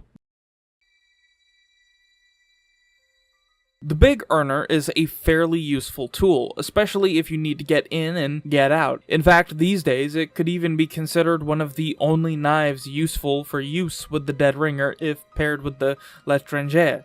I mean, honestly, what loadout is the L'Étranger not good for? I mean, Anyway, it's interesting that this knife used to be legitimately considered the worst knife in the game. Its upside just couldn't make up for having less health, and simply taping on a speed boost magically fixed the issue? Wow.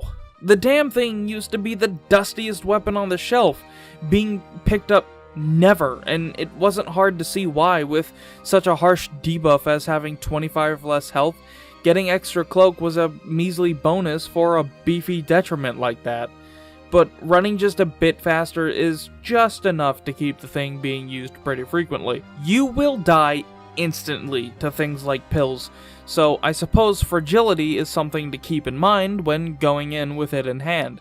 This may even promote you take out classes like demos and soldiers first, due to how much more deadly they are to you. Not that they were a non-threat before, but now it's a practical one-shot. Demos, unlike soldiers, will ultimately be aiming for the center mass, which always deals 100 damage on direct hits, save for resistances like with the Vaccinator, which will deal this amount. Without getting too repetitive, I don't have much more to say.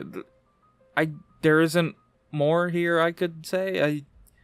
Okay, real talk. Tell me something. Why do we do this one? I mean, seriously, I could have told you myself that the Big Earner, having only 3 stats, I could barely make a 5-minute video out of that, let alone an 8 to 10 minute video. Why have you been making everything so difficult lately? Oh, really? If that's how you feel, then why haven't you just told me yet? What? You what?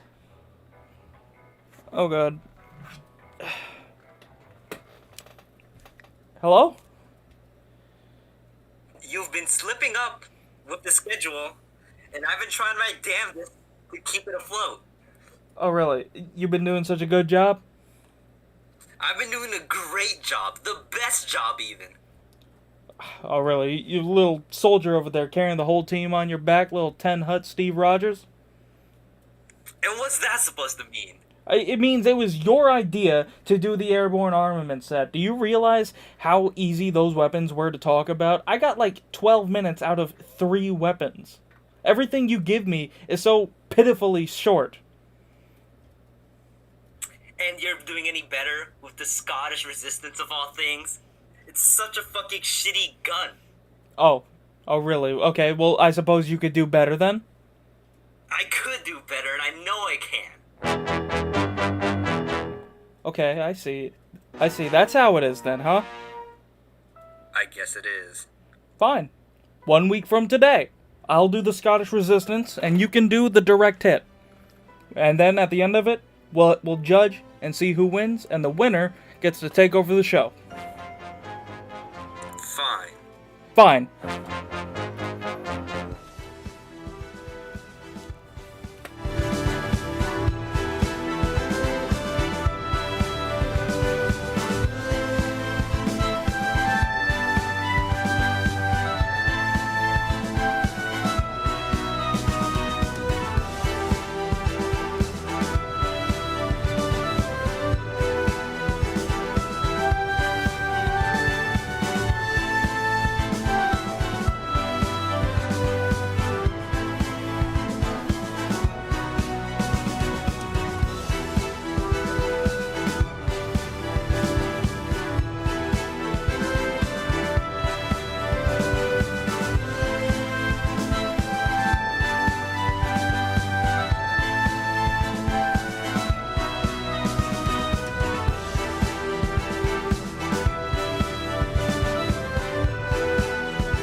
2009 was a weird time for a game like Team Fortress 2.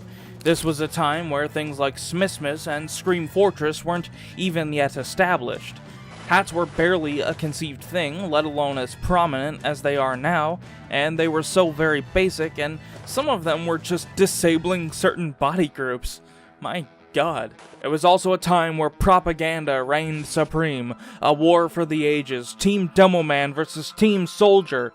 The war update rallied members of teams to outnumber the other, calling for members of both teams as that class to fight the other and get their kill count higher for a prize at the end of the event. That prize was, well, I guess it was lost to history, at least my notes don't seem to have it, but for a second, let's just assume for a moment that it became the standard in the arsenal of the winner, because that does make it more interesting, doesn't it? During war times, new toys are bound to be invented in order to get a leg up, and in these times, two notable explosive armaments would be created to outsmart the opponent. Not that it would be difficult to outsmart this idiot, who owes me a lot of money for a hole that he put in my wall, but I know that I will never see a dime. And the Demoman got a sticky bomb launcher that introduced a new playstyle for him, the Scottish Resistance.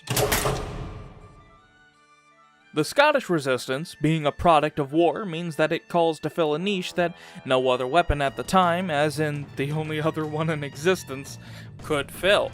So, my name's Cody, and I'm here to ask one simple question, and hopefully get one simple answer. How bad could it be?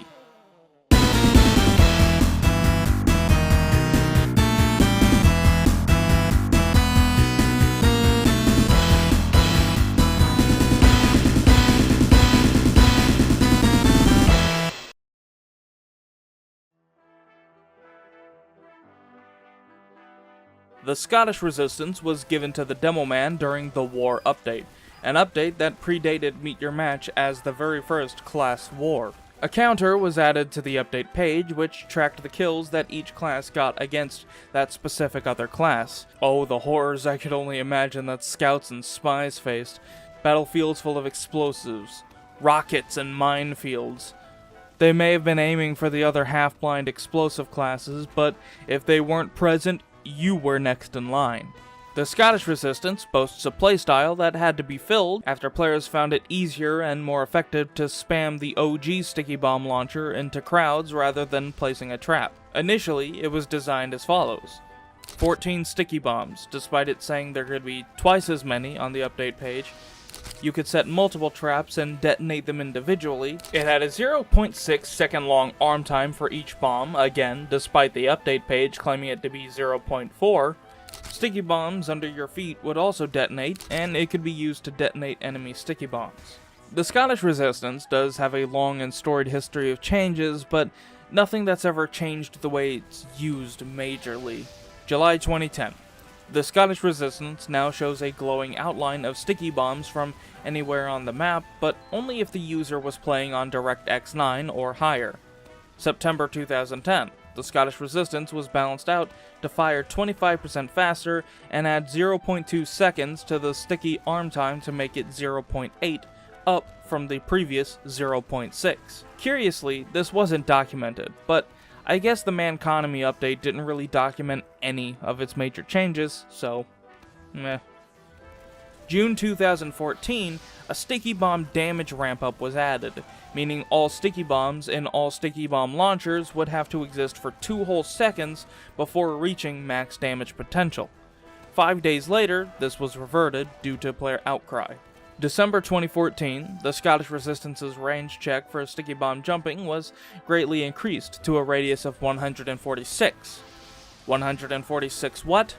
I could not possibly tell you, because the wiki just says 146. And for a bit of lore trivia here, all the items in the war update are implied to have been involved in some form or fashion in the death of the monkey nut Poopy Joe.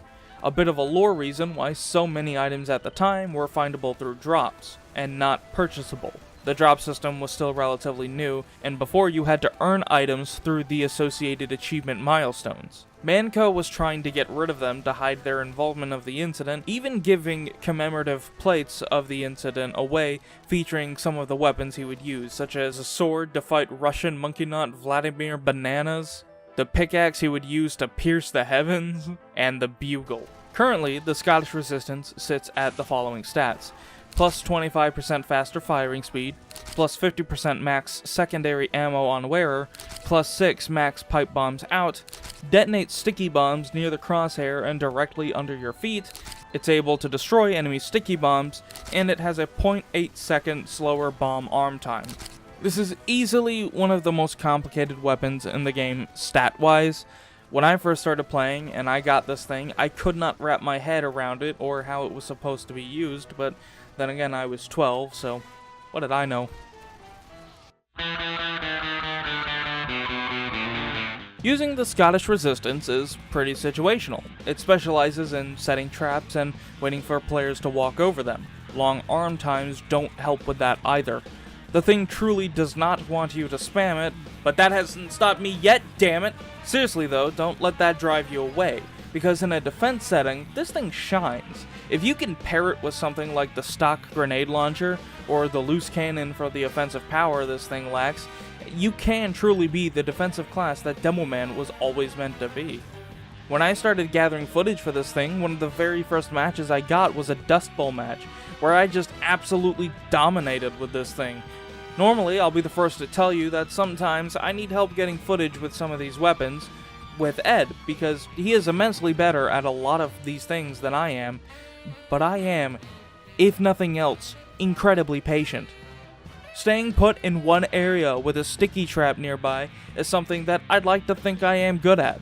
So take that, mouse. I've got a leg up on you. Of course, offense is a different story. It's hard to set a trap for something if you're the one advancing. You're hardly ever going to get that chance, though. Sure, it is satisfying to do it the few times you can, but it's not going to get much done in these situations. Again, on Dust Bowl, which I guess is our control environment, I had absolutely no luck getting anything done. The slower bomb arm time, on top of everything else, just made using this thing to get out of spawn just the hardest. I did get some important kills, but overall its usefulness was fluctuating at about the frequency I expected. Spamming the thing is much harder due to these two stats: 0.2 long arm time, and you have to look at the sticky bombs in order to detonate them. In the heat of battle, having to look at anyone but your opponent is going to be a downside, and the Scottish Resistance requires that. You can't litter the battlefield with sticky bombs and set them all off at once, because they have to be grouped up if you want to detonate more than one or two at the same time. Using it with the Iron Bomber can often equate to a minefield playstyle, and it's something that I think has its charm, and I'd recommend that. You actually don't have as much explosion radius with it, but the Iron Bomber is a good replacement for the grenade launcher overall. But it is worth noting that if you're like me and you like banking the pills off the walls into crowds where maybe you can't see the enemy, you will miss that a whole heck of a lot.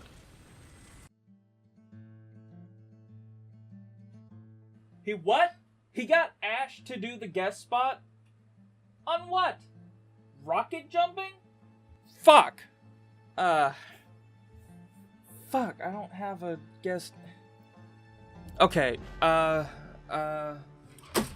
Okay. Normally I don't do this, but given its prominence in the game mode, I've chosen to talk about it here, and to speak on it, we've got the Demoman himself to talk about it. Hey, you! Over here! So, here he is. Yeah, you just read the lines. Okay. Tell me when to start being in character. Right now.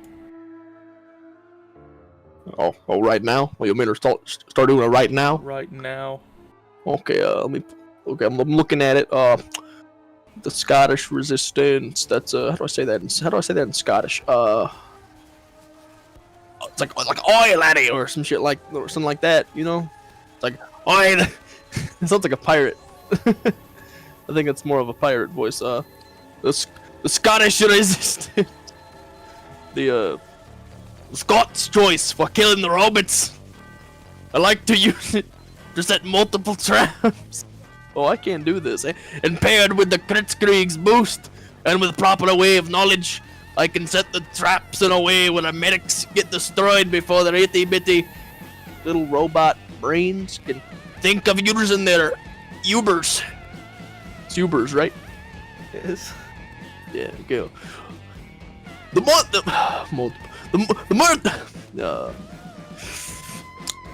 multiple trap potential and no damage downside makes me powerful enough to take out the strongest of robots. Why do you spell it like robots?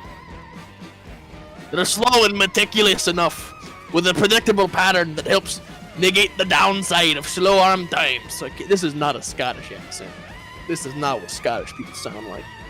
Multiple traps for multiple sets are a grand old time killing these robots. That's Demo Man words. Do I read that part? No, that was just... That's Demo Man words. No, that wasn't part of the lines, but cool. Do you want to try to do that again without commenting on every line? I think it's funnier that way. I think it's funnier that way, Cody. Oh my god. Why didn't I do the direct hit? Ash does such a good impression. The Scottish Resistance is a weapon that people hold to the same standard as the stock sticky bomb launcher, which is a huge mistake. The Scottish Resistance has a reputation of being the worst sticky bomb launcher, and it is if you're trying to use it as a standard sticky bomb launcher, but ultimately the weapon demands a playstyle that Demo Man rarely actually utilizes anymore. That's no fault of the class or the map design, but a fault of players teaching a playstyle to newer generations of players that just continues to fluctuate. On top of that, players also expect each weapon to be on the same level as or better than stock. But that's going to be all from me today. On to the next scheduled program. I'd like to see you beat that, mouse boy. I'd like to see you beat that mouse boy. Beat that mouse boy. Boo! I bet you weren't expecting this. Hijacking Pop's video. Why wouldn't I? I could just tack this on to the end without him noticing. And it doesn't matter because YouTube loves long videos. Think about it, it's a no-brainer, man. Guys, come on, this is war. In war you fight. And if fighting is sure to result in victory, then you must fight. You know, a guy called Sun Tzu said that. Well, apparently anyways. And soldiers are experts at fighting. Come on, they use the surroundings, walls for explosion damage, blast damage, whatever you want to call it, rocket jumping, and just cornering the enemy between, like, you get caught between a soldier and a corner, you're dead. But often, the best types of targets are the ones that can't move. Too bad only a few things in the game are ever going to be, stationary. Sometimes your target's too fast to be able to land a rocket at their feet, or they're just bulkier than an Australian after their steak breakfast. And for those types of situations, there's only one answer. The direct hit. A weapon so gloriously powerful that it's become a casual mainstay. And I'm here to tell you about it, better than Pop can. So, my name's Ed Weenie, whatever you want to call me. And I'm here to ask one simple question, and hopefully get one simple answer. How much better is the direct hit over the Scottish Resistance? We gotta start off somewhere, so during the war update, plenty of items got added to help Demoman and soldiers fight to the death. Among them being the Islander and the Charge and Targe, to make up the first Demo Knight. And the Equalizer, which was an ungodly fusion between what we know as the Escape Plan and the modern Equalizer, with them being separated into two different weapons later. But the addition that's important to this video is the direct hit, which has only really had one major change since its creation, because it was essentially perfect from when it was added to the game. At one point, it could mini-crit all targets who were airborne, but it got changed in January 2010 to only mini-crit targets launched by explosions. And then later had the thermal thruster jetpack launches tacked on.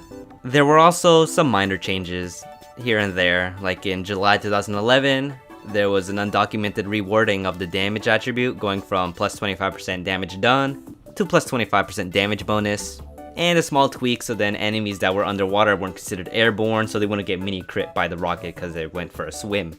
The direct hit now sits at plus 25% damage bonus, plus 80% projectile speed, mini-crits targets launched airborne by explosions, grapple hooks, or rocket packs, and minus 70% explosion radius. Because of these stats, it encourages soldiers to aim for the torso rather than the feet of their opponent. Because, reduced explosion radius makes it so you don't get splash damage, and that faster projectile speed makes it much easier to hit your targets head on, But most soldiers are already used to shooting at opponents' toes, so it might be, you know, a little bit uncomfortable to switch between hitting the toes, getting that splash damage, or getting direct shots. The direct hit doesn't really vary in its usefulness and its utility when you're on offense or defense. Its whole shtick is being accurate, hence the name, the direct hit. And because of its accuracy, it gives it a playstyle that, ironically enough, is somewhat similar to what the Scott shit resistance gives to Demoman. It adds a playstyle that soldiers probably didn't have intentionally at first. It lets soldier target slower, bulkier enemies, like heavies and other soldiers, as well as making it a bit more easier to pick off those pesky medics and spies who are normally out of range of a regular rocket. Not only that, but this thing fucks up pyros who know how to air blast. It's it's common in casual, but not as common as stock. So pyros, they have a hard time air blasting it. It fucks their brain up, it fucks their timing, because they're so used to reflecting a stock rocket. That faster projectile speed makes it so much harder. Another thing is that air shots, for new players, it's kind of hard to land, especially with stock.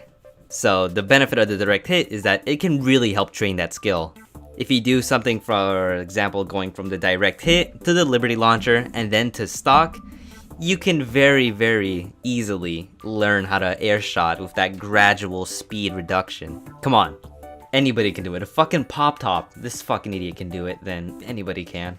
The main problem is that having a small explosion radius means that you'll find it hard to launch enemies, because you're so used to that wider splash damage. But it's a useful upside in the situations where you're up close next to your enemy, you don't want to blow yourself up, but you want to blow them up. That smaller explosive radius really does save your skin.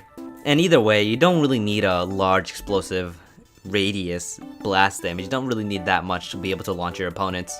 And before I forget, there's also sentry guns. The direct hit decimates sentry guns. It eats sentries, buildings, teleporters, dispensers for breakfast. It's a stationary thing. Sentry guns, buildings just don't move, so it's an easy target for the direct hit. The direct hit's bonus damage makes it super easy just to shred through buildings.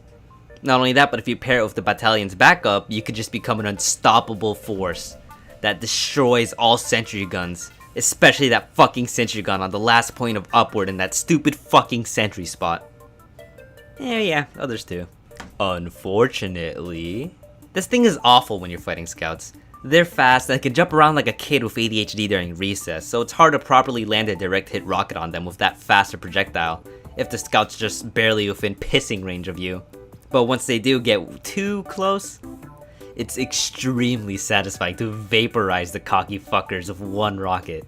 Come on, who doesn't love Scout Be Gone? I also brought in a guest.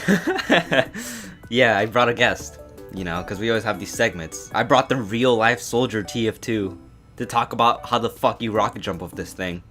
Because competitive segments are dead. Nobody cares about competitive. Pop. Okay, this is off the book. When are we gonna do a competitive segment again? It's been we literally only done it once and never again. What the fuck?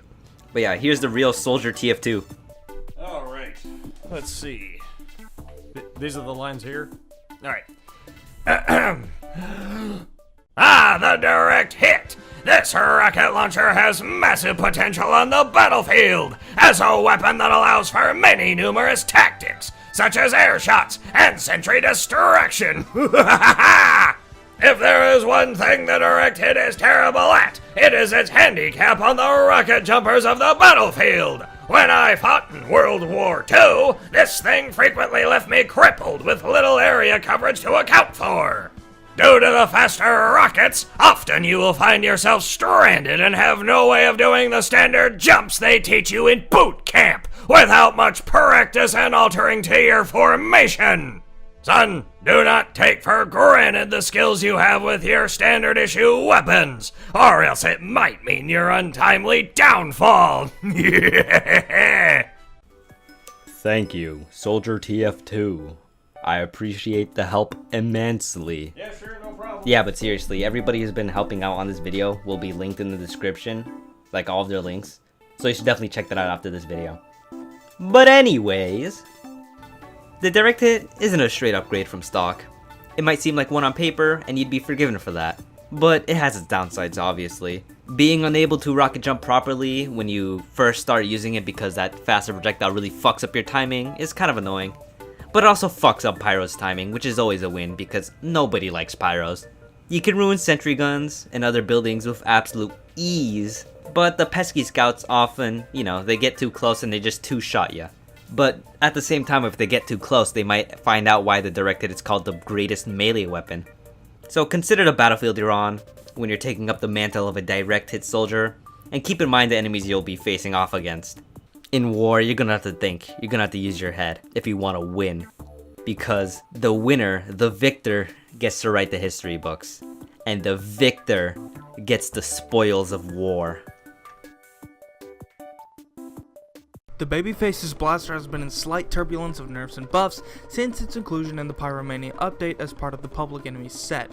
With gaining boost for the damage being the core concept, it can get pretty hard to balance. But one of the most infamous nerfs came along with the Gunmetal update. Boost will now get lost upon taking damage. This has led the community to collectively and almost unanimously announce the Babyface as a bad weapon. How young? How naive? When it comes to scout primaries, you'll rarely, if ever, see most scouts switch from their usual scattergun. It's meaty, powerful, and fairly consistent, all things considered. Sure, I occasionally see a scout use the odd force of nature or the soda popper, but ultimately the scattergun will probably remain a mainstay in most scout mains' arsenals.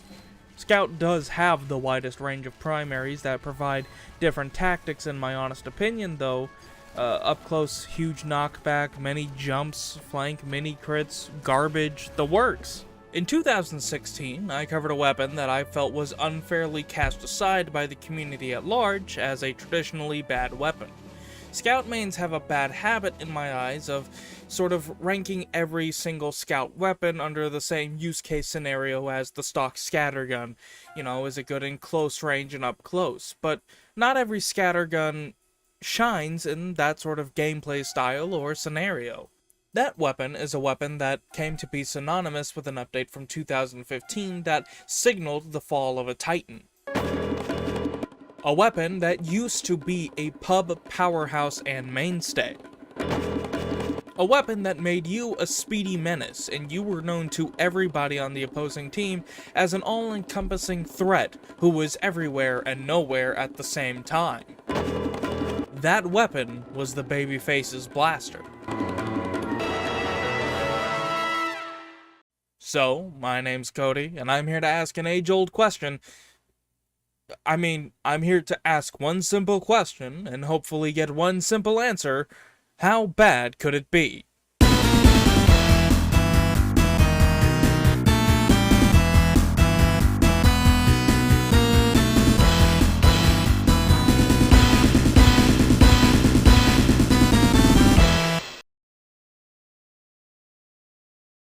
Do you like water? Most of us do. For all intents and purposes, it's needed to live. I actually have a bottle right here, and I'm fortunate enough to live in an area where I have access to it in multiple different ways, whether I want to buy it or get it from the tap. But a lot of people don't. Around 771 million people, according to Just a Drop. Just a Drop is a charitable organization that is looking to provide the infrastructure and access to clean water to as many countries as humanly possible.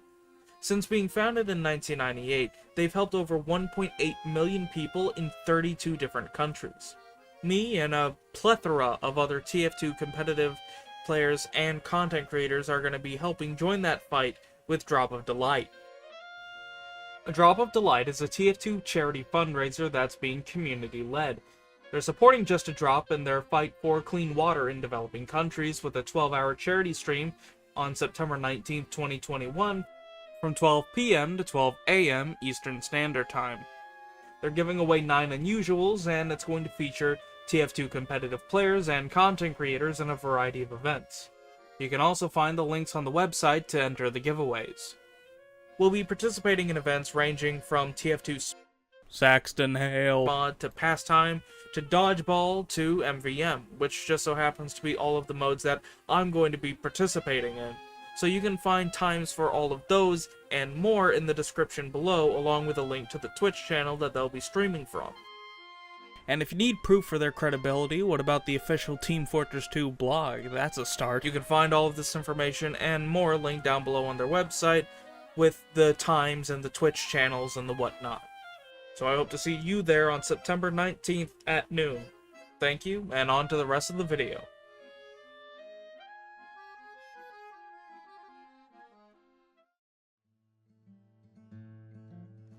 The Pyromania update dropped on June 27, 2012, and with it came 3 item sets: a new pyro weapon, the ever-so-infamous Pyrovision goggles that kicked off a newbie goal for new players to dominate another player wearing the goggles.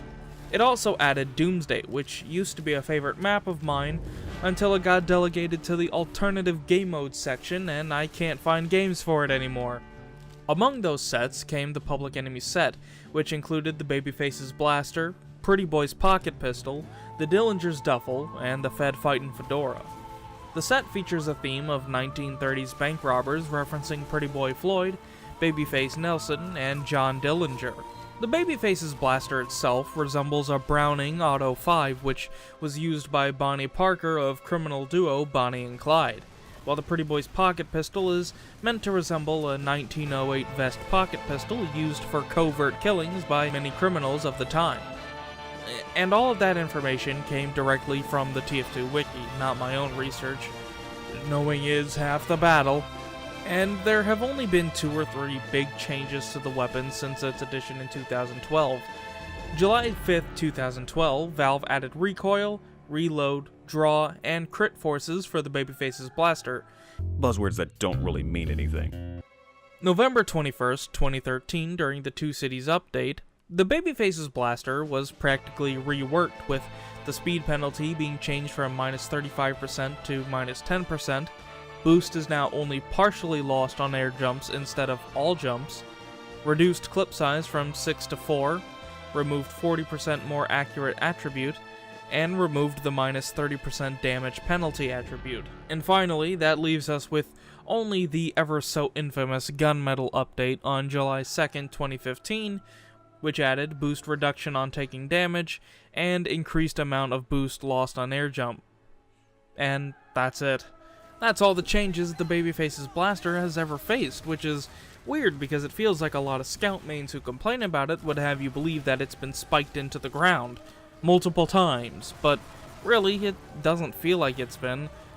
This leaves us with a current Babyface's Blaster with on hit builds boost, run speed increased with boost, -34% clip size, 10% slower move speed on wearer, boost reduced on air jumps, and boost reduced when hit.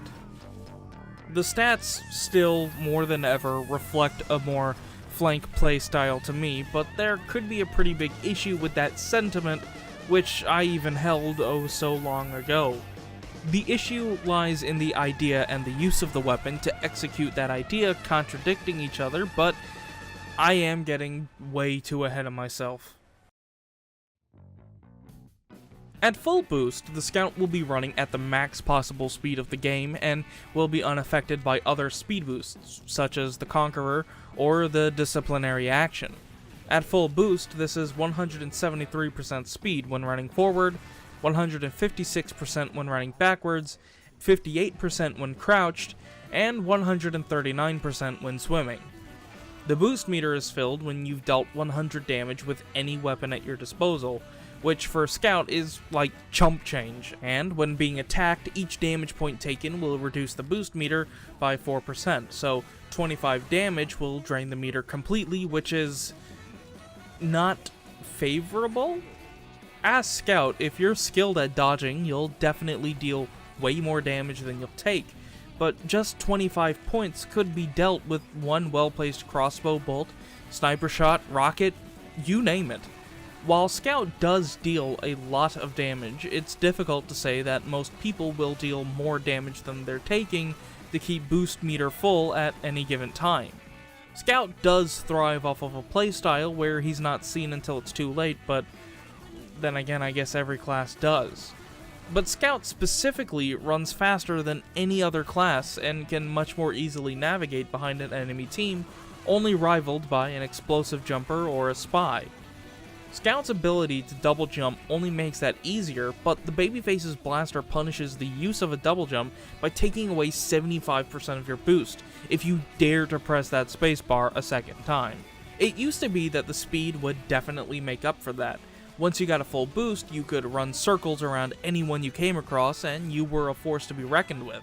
But now, you can definitely be taken down a peg pretty easily. One shot from nearly anything is guaranteed to give you the video game equivalent of whiplash. You go from 173% to 120 with a snap of a finger, so effective at making you a walking corpse, Thanos could only wish he was as powerful. It's at that point that you have one of two options. Revert to normal scout instincts and begin jumping and negate the potential gain of any boost, or try to roleplay as a fat scout with a smaller clip shotgun. You do have one jump before you lose boost, but in this situation, you'll want that second jump to change direction.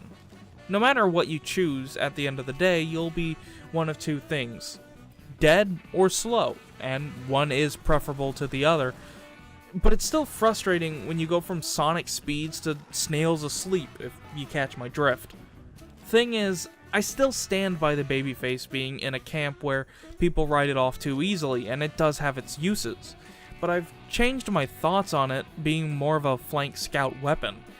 It does have a niche that it can fill that's been a bit more popularized by my identical twin, Fish Stick on a Stick, who you can't prove isn't my twin because you've never seen his face. The Bleed Scout is a playstyle that's useful for long-range combat, which complements the Babyface's downsides of taking damage, reducing the boost meter.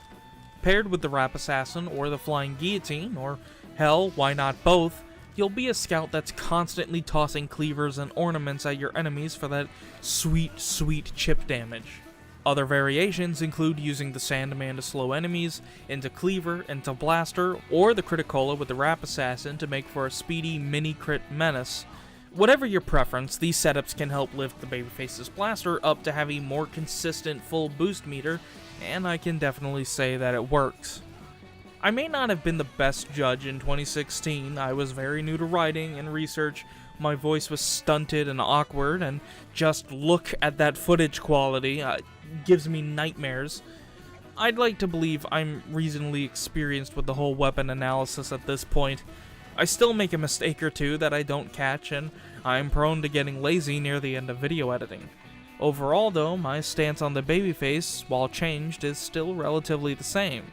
It's not the worst weapon in Scout's primary arsenal, and anyone who says it is probably hasn't tried using it in a manner suiting the weapon, which I have found personally is the case with most traditionally bad considered weapons. Sometimes they are just as bad as other people say, and other times it's people just being babies. And no matter the case, I'm hoping to be doing this until I've done every weapon, at least. I don't know how long it'll take, but I'm sure it'll be a while before I've met my match.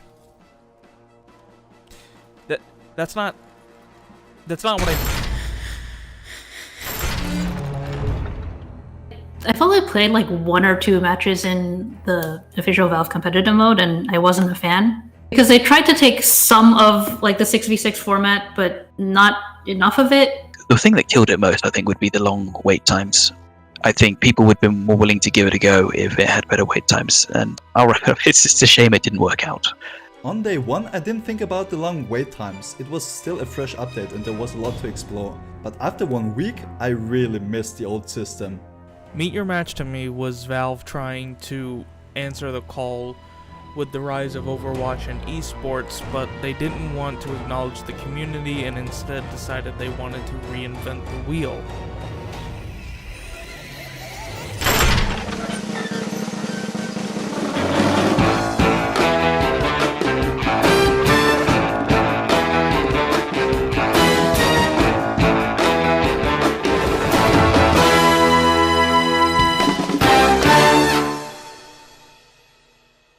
2016 was a pretty big time in my life. It was the year I started making this specific series of YouTube videos. I graduated high school, and it was the year I built my very first custom computer. It was the year I met one of my best friends, the same friend who became my brother-in-law this past May in 2021. She's melting. It was the year I got one of the most important items to me sentimentally. 2016, in spite of all the bad that happened in my life, was overall a wonderful time. 5 years later, this year, in 2021, I'd have 15,000 people following me on that YouTube channel that I made in high school on a whim to express my thoughts on a subpar weapon. I'm telling you this because I've just gone through a huge emotional drain. Quite literally, everything changed in a heartbeat. Change is good sometimes, but sometimes too much change can be more harmful than helpful. July 7th, 2016, an update would be pushed for Team Fortress 2 that would ruffle a lot of feathers, change things in an arguably worse way, and introduce a mode that has become a standard in most online games since then. And I'm here to tell you about it. So, my name's Cody. My name's Jesus and my name is Brennan. My name's Local. My name's Jack 5. My name's Slurpy the Dog. Master of the highest channel. Crazy Alpha 7. My name's Borger. My name is Dave106. And we're here to ask one simple question. And hopefully get one simple answer. How bad could it be? Okay, that was in unison on my end. That's good enough.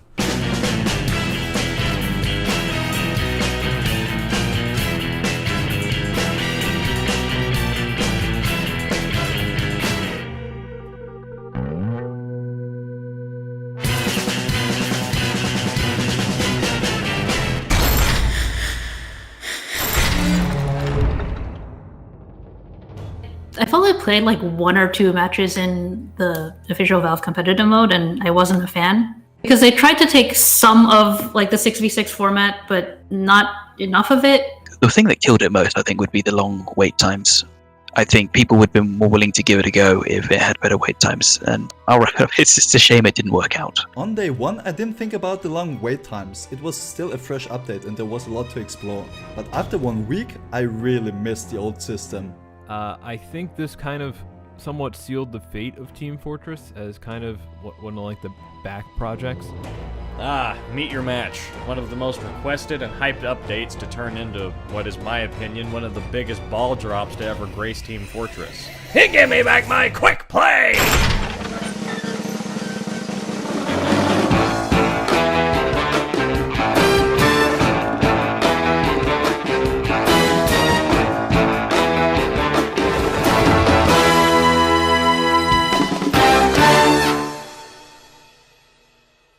Meet Your Match was the official competitive update after the mode spent several months, a year in beta.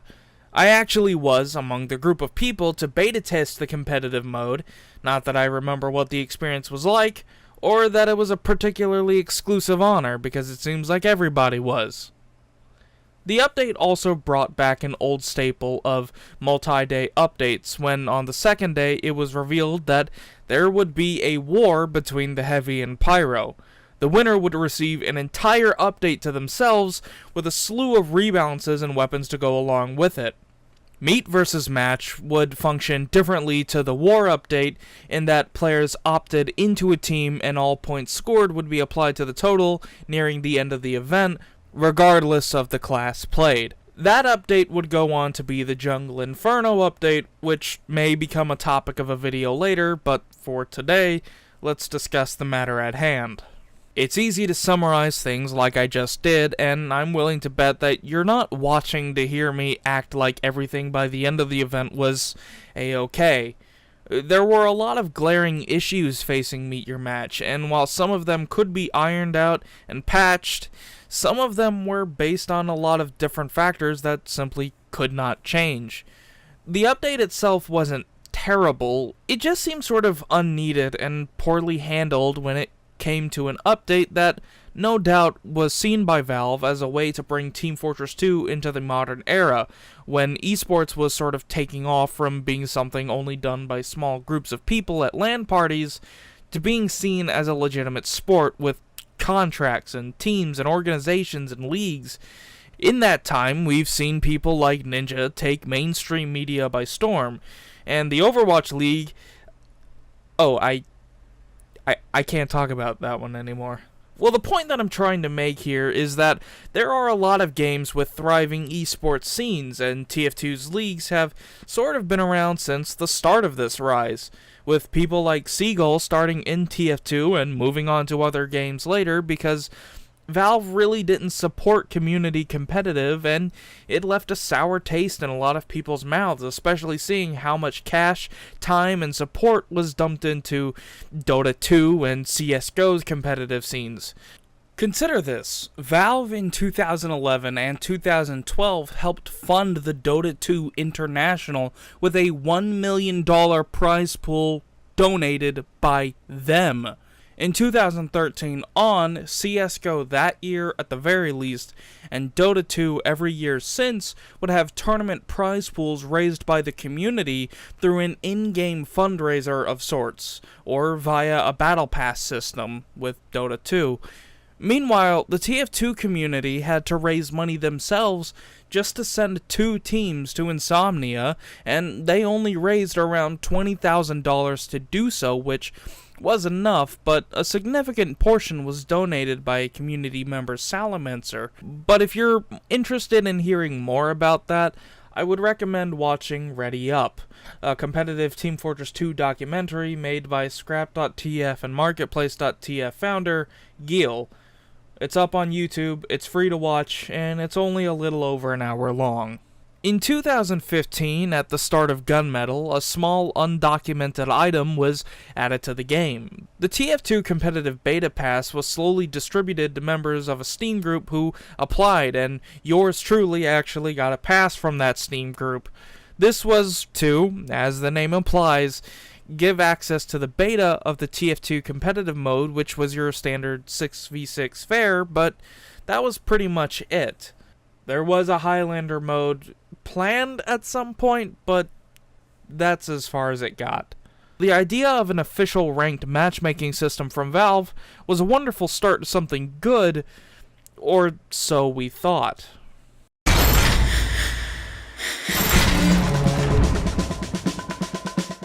Something to remember about TF2's competitive leagues is that all of the rules and stipulations set forth are not arbitrary, we hate fun stipulations. They're tested, they're tried, and they're true. They work. They balance the game out for a 6v6 mode because with like 160 something weapons, you're simply not going to balance them all evenly for all possible modes, official or unofficial at all.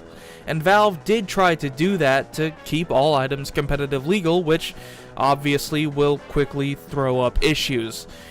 That's not even mentioning the starting map pool was a questionable decision at best, and I mean even today, Gorge, Turbine, these aren't optimal choices for a competitive environment. Balance is a complicated thing, and community leagues have banned some things for being overpowered in these game modes where there are so many fewer players on the field at any time for a good reason. Uncle Dane covered in a video a concept called trickle-down balance, which essentially says if something is balanced at the highest level of play, it'll remain balanced the farther down the tree it goes. But the thing with that is I don't completely agree with that statement here.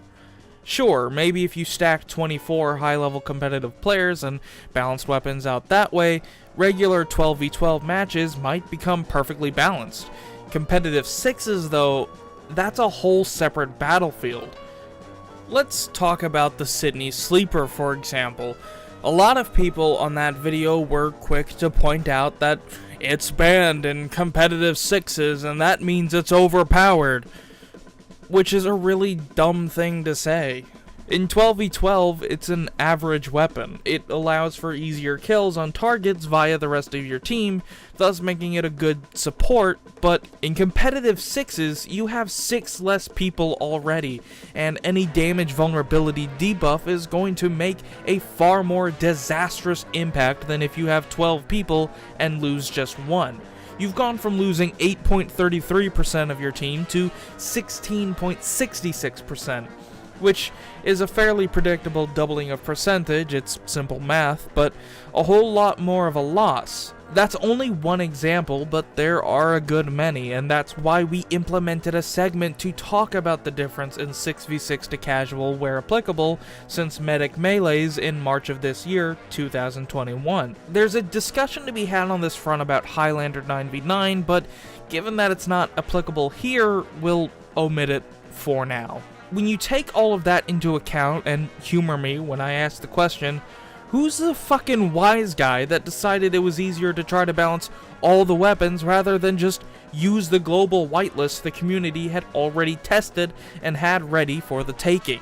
Again, Valve seemingly didn't want to address the community as a whole, but rather address them individually.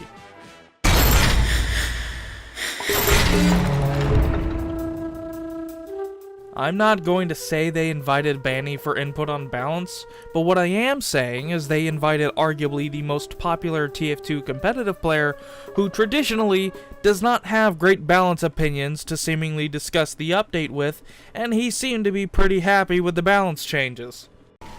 This can be the definitive Pyro Air Blast rant.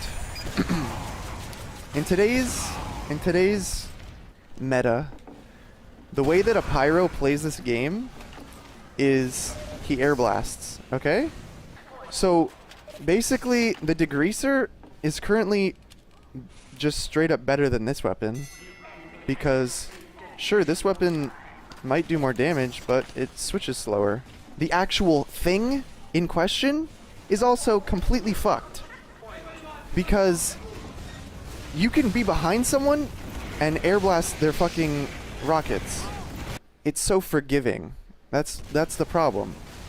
You don't have to be looking at the thing that you're air blasting. It could be way to the side. It could be way above you. You should have to have your fucking crosshair on the thing that you want to air blast. Like, sure, there could be like a cone. Like, there already is a cone, right? It should just be tighter. Because obviously you need to like be able to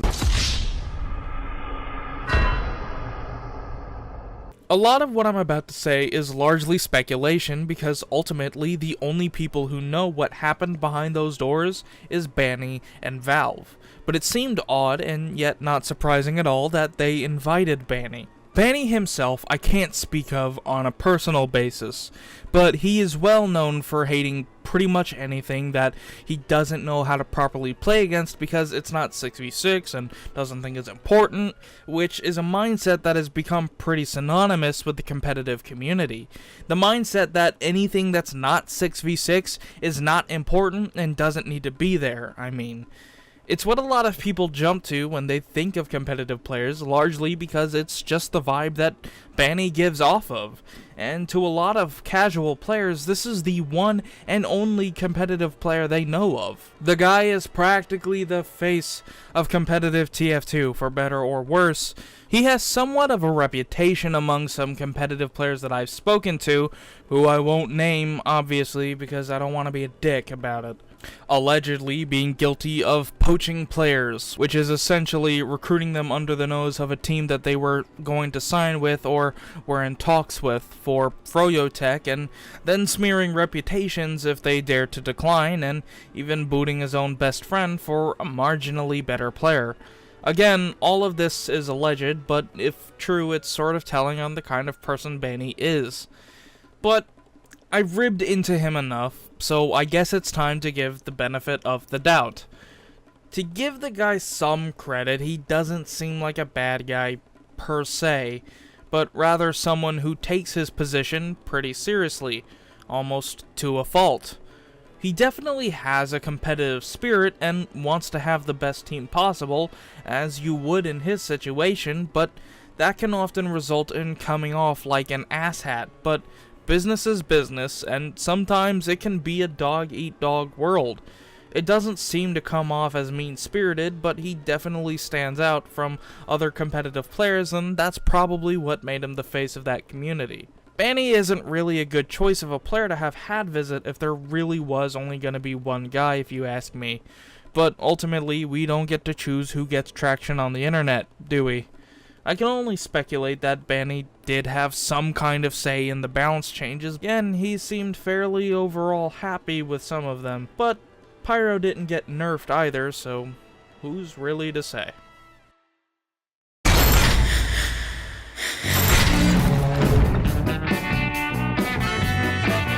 The update did have at least one major issue after launch. Nobody could play the fucking game! Meet Your Match had a complete overhaul of the way the game works, and I get asked a lot in streams sometimes, if you have 2,500 hours, why are you only level 60-ish?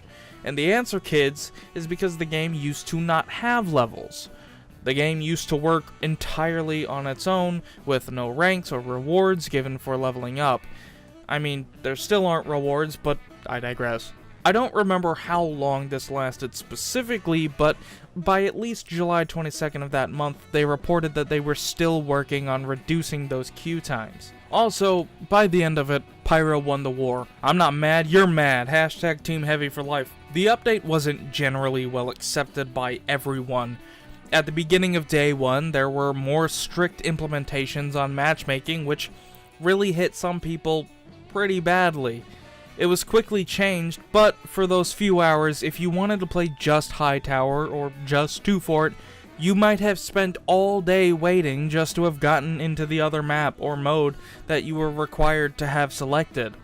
I myself liked most additions, but I remember distinctly having my game crash due to a lackluster computer at the time, and it managed to do it enough in a short enough time that I was forced to wait even longer due to the casual leave penalty, which, I mean, it's ridiculous, right?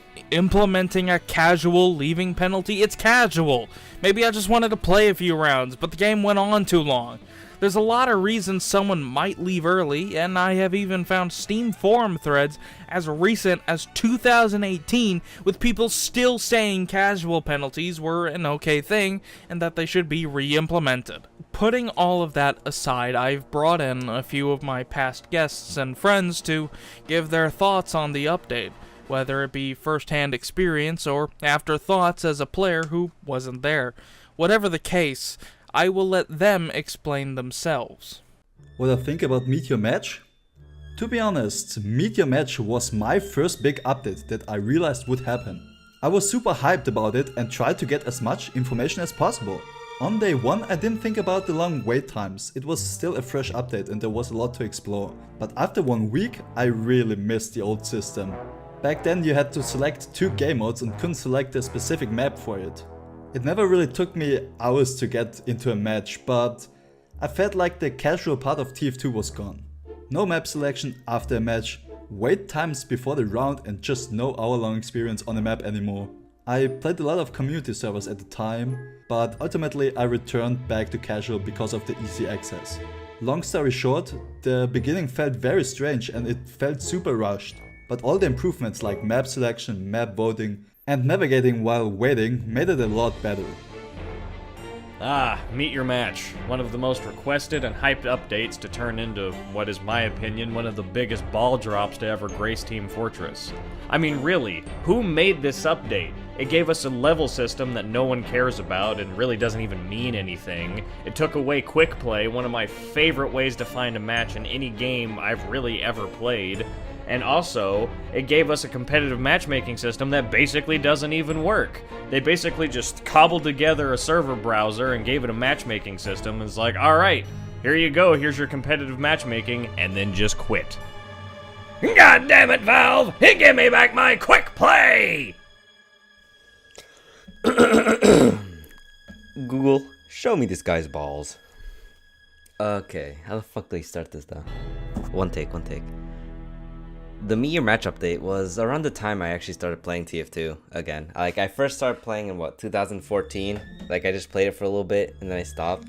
Because I was I don't forget how old I was, but I was like, oh look, you can be Spy TF2. You know, every single kid starting off playing TF2, they want to be the edgy Spy main. Oh, I can backstab and go invisible and whatever, you know. I stopped playing for 2 years and then, yeah, when the Meet Your Match update came out was when I started playing again. It was around that time when I was still doing the Heavy versus Pyro shit. I was Team Heavy. That was when the competitive matchmaking was new, right? So, Yeah, that's around the time where I started playing TF2 again. I was getting to that competitive matchmaking thing at the time. That and pastime. I was actually decent enough at the competitive thing, at the competitive matchmaking mode, but that was like super fucking scuffed, so that doesn't really mean anything. All of those updates, all of that shit was happening. I don't remember the bounce and all of that, but I do remember all of the, like, it was fun, you know? It was like, oh wow, back in the TF2 after a while, they got this new matchmaking, they're doing this competition where you play one class or another again, you know? It was a good time, I'd say. I don't really know how like most people feel about it. I just remember having a fun time getting back into TF2 after like 2 years of just not touching it. Big Earner as Spy, which totally gives 25 health on kill around that time up until like the Blue Moon update. It was around there. I don't fucking remember actually. I'm just gonna bring that back up because it's gonna piss a lot of people off and I think that's funny. But yeah, the Meteor Match update, I think it was good. That was like start of my TF2 peak. A little bit like a year after was what I'd say my TF2 peak, where I was actually like nutty. Yeah, good times all around. I'd give that update a fucking 4 balls out of 5, you know. Pretty epic. Hi. So this is my recording sent to Pop Top, whatever the numbers are. Hopefully he will edit this kindly and not make me look like an absolute buffoon. So the Meteor Match update was interesting to say the least, right? I think this kind of somewhat sealed the fate of Team Fortress as kind of one of like the back projects in a lot of ways, and it was mainly because I don't think Valve was getting what they had expected out of the update. For a lot of people, this opened the doors to competitive. I would have to say. I think that prior to this, competitive was just really hard to approach in terms of like having to get a whole community competitive thing set up, and a lot of people just weren't willing to do that, right? You know, like if you have a bunch of people, you know, and they're working full time or they're busy with school or whatever, you know, they're not gonna want to sit down and have to, you know, register and get this whole team set up. They just wanted to, it should be as simple as playing CSGO. You just hop on, you click Q, you're good to go. And that's what the Meet Your Match update hoped to achieve. Did it do this? I would say it was a step in the right direction. Prior to actually releasing the Meet Your Match, they had like a ticket system where you could actually gain access to competitive before, and from what I remember, the matchmaking system was pretty good. The other thing is that, I mean, at least in present day too, you have so many like ranks and not enough people, so like it is like actually impossible to currently play competitive TF2 if you get to a high enough rung. It's divided into day 1 and day 2. In day 1, you have obviously the race of competitive, and day 2, Meet Your Match becomes meet versus match, and it's meet with an A, which is kind of funny. This is where it becomes the heavy versus the pyro, and basically you get to choose which one's going to actually get an update. Now, both of these classes were, you know, in dire need of an update. Heavy is pretty standard to play. It's not that there's like, you know, alternative playstyles, but they're kind of a joke in comparison to like the alternate playstyles in like the Demo Man, which is like the Demo Manite and stuff like that. And I think what really wound up here was, you know, there's a popular video that was going around, and it was like the pyro could literally, like his flame particles were so broken, you could just kind of like do like a windmill of flame and everyone would just die, you know. So it was either fix the boring class or fix the actually broken class, and people voted for the actually broken one. You know, it would be cool if we saw the day where Heavy won. You know, I'm interested in what that is, but I think overall it was probably the better of the two options there. And that's really, like, you know, we haven't really had major updates since then. It's really just been, you know, bug fixes, you know, cosmetic crates and stuff like that. It really kind of sealed the fate for Team Fortress 2, which is what I was trying to say earlier. You know, there's not really much going on with it right now, aside from, you know, it's really just a skeleton team, skeleton crew that will occasionally like waltz into the, you know, wherever they make TF2, and you just update core things. It's hard to not talk about Valve, and it's hard to not talk about other parts of Team Fortress 2 without mentioning this update, because this is a pivotal update for Team Fortress 2. It really kind of set the stage for where we are today, because it's basically the last main one, and that's pretty much the update. Overall, pretty decent update.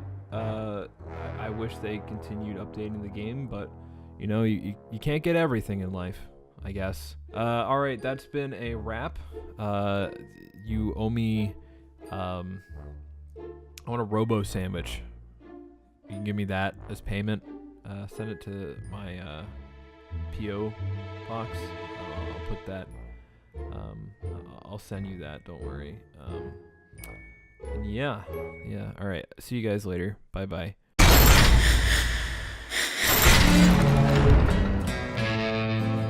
As far as Meet Your Match's issues go, I'm running low on things to talk about at this point, but we're not done yet. Competitive in its current state is about the same as it has been any usual year. I interviewed 4 competitive community members ranging from players to helpers to casters. All 4 members are from the TF2 Coaching Central Discord group, which has been sort of my unofficial sponsor for anything competitive related. If I need info, I go to these guys for help. Check them out in the description below if you're interested in starting any kind of career in competitive Team Fortress 2. The competitive community, within my fan base anyway, seems to have a not so great look. We've already discussed that one man's word is probably the root of this, but I can vouch that it isn't just him. I get quite a few comments, and every now and again I get 1 or 2 jackasses that feel the need to tell me that I don't play competitive, so my opinions, research, and production is essentially in vain, and if I have to be honest, it was demoralizing for a while, but at this point it happens frequently enough that it hardly even phases me anymore. The point that I'm making is that elitist assholes do exist in every hobby or clique. Literally anything you do will attract the little trolls and the hate mongers out from their crevices, but they are typically a vocal minority. Since I've integrated competitive segments into some of the series, I've met more than a few competitive players, and almost all of them are wonderful people. Meet Your Match wasn't a fair representation of the competitive community, and I wanted to give the general community a chance in the spotlight rather than your usual Froyo Tech big names. So, who are you, and what's your history with competitive Team Fortress 2?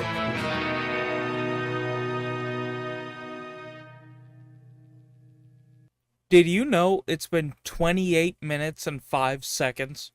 At least? So here's the thing, I wanted to include everything in this video with the interviews and everything, but the runtime's it's just getting up there. So I'm going to upload a second video, day and date and time, with this video that features all of the interviews all on their own. Consider it a part 2. It should go live right now. So if you're interested, please head over and watch it on its own, video link or whatever. But for here, this is where I'm going to cut it. Meet Your Match had a lot of good and bad with it, and the interviewees had a lot to say about the competitive scene and the update itself. For reference, with the interviews, it's getting to be almost an hour long. I just want to give a huge thank you to TF2 Coaching Central for all of its staff in helping me, get this video to be possible. A lot of these interviews originally happened back in April, so a lot of the events or the things that they're talking about were current for April, but not so much now. To give a little bit of context as to how long it's taken to write and organize all of this, Shelly Chang, who I interviewed, you may have noticed she said she had just started playing whenever we interviewed, but now, when I was getting the approval and the okay to post this video and advertise it as a TF2 Coaching Central collaboration, a bunch of people pointed at her and told me she was the leader of the group. Which I don't know if that's changed or if that's, an involvement, but good for her, I guess. Starach was the main source behind a lot of the pro banny stuff. He thought that it would be appropriate if I mentioned all of that because he had some counter thoughts toward a lot of the original script, which was very interesting. Nobody else gave me as much input as he did. He thought a lot of it was valid, but there was more context to go with it. So thank you to him for, giving me feedback and helping, proofread the script, I guess. Just one last time, big thank you to all of them for helping me with all of this. It wasn't easy, and there were a lot of times where I just had to message them and go, hey, what did you say about this again? Is this okay for me to say? And as a big disclaimer, a lot of those interviews, as with most interviews, I edited a lot of it down. There was a lot of dead air, there was a lot of silence, and there was a lot of repeating themselves. I did not try to make them look bad or try to rewrite their thoughts in any way. I don't know if any of it's changed, but what they said is what they said, and I spent a lot of time making sure that they weren't misrepresented, and a lot of time with them to make sure they weren't misrepresented. So thank you for watching, thank them for helping, and thank me for getting it all done in a timely manner, I guess. I wasn't convinced this was ever going to be finished. So, with all of that said, I hope you enjoyed it, and I'll see you next time. Who are you, and what's your history with competitive Team Fortress 2? So my name is Shelly. I'm one of the admins at TF2 Coaching Central. Oh, well, my name's Starach. You can pronounce it however you like. I'm Rishi. I'm a competitive soldier player in RGL Amateur Sixes. I actually am relatively new to a competitive TF2. My name is Naga Trinity, and I am an avid competitive player and a member of the Team Fortress 2 Coaching Central staff. I actually haven't been playing this game for very long. I started in July last year. So I basically got into competitive TF2 because of this community, because it is kind of focused toward, taking new players into introducing them to comp. So I basically started playing pickup games there when I had less than 100 hours in the game. So there's been a bit of a learning curve, but I'm starting to learn.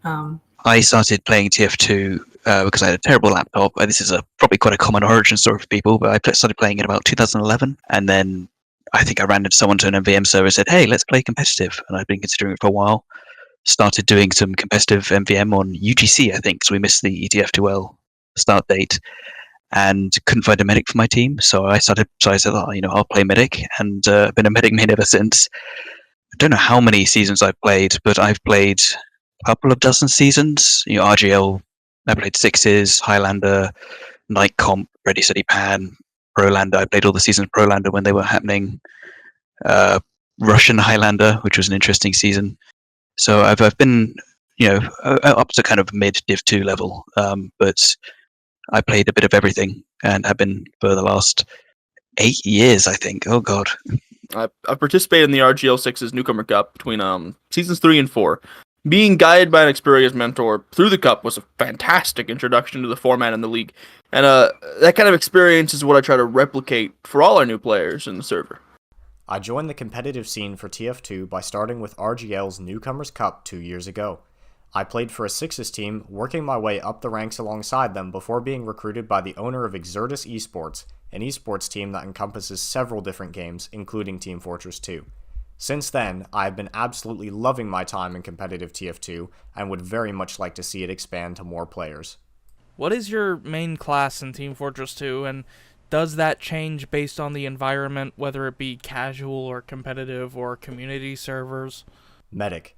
Since starting on an old MacBook Pro, I've always gravitated towards support in video games, and Medic's sheer amount of indirect influence appeals to me greatly. I generally play Medic in casual as well, because most casual teams don't have one, but do need him. Yeah, so I guess my main class now is Medic. That's what I'm playing in competitive.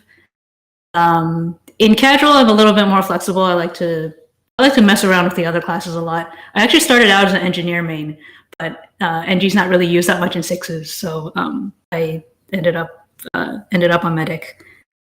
I definitely enjoy Medic. In pubs, but I definitely changed to other classes. It's nice to, especially if you've had a long day of. I say a long day, it makes it sound a bit dramatic, but you've been playing Medic a lot in competitive environments. It's quite nice to unwind in pubs. And I'm so used to playing Medic in a competitive environment that actually it's nice to swap off to. I've been trying to get better at Soldier and that sort of demo man scout in pubs and actually frag. I find it sometimes a bit frustrating in pubs playing as Medic. It can be fun, but it can be frustrating. Medic relies, or especially once you play competitive, you rely so much on communication that going to the pub environment can be a little bit unfun sometimes. But in competitive, I'd say Medic is my main. Oh, my favorite class, the funny Texas man. But I'm best at Soldier and usually play him in competitive environments. I also enjoy like Demo Man, Medic, Spy, Heavy, but usually only in pubs, What makes TF2 Coaching Central different from other organizations like TF2 Center? As a pickup game service, we try to make ourselves very approachable to new players, and we want to give them ways to comfortably get into the competitive TF2 format. We have a lot of regulars in our pickup games, and the environment's very relaxed while staying competitive. We have resources and coaches for players that want guidance or introductions to playing the 6v6 format.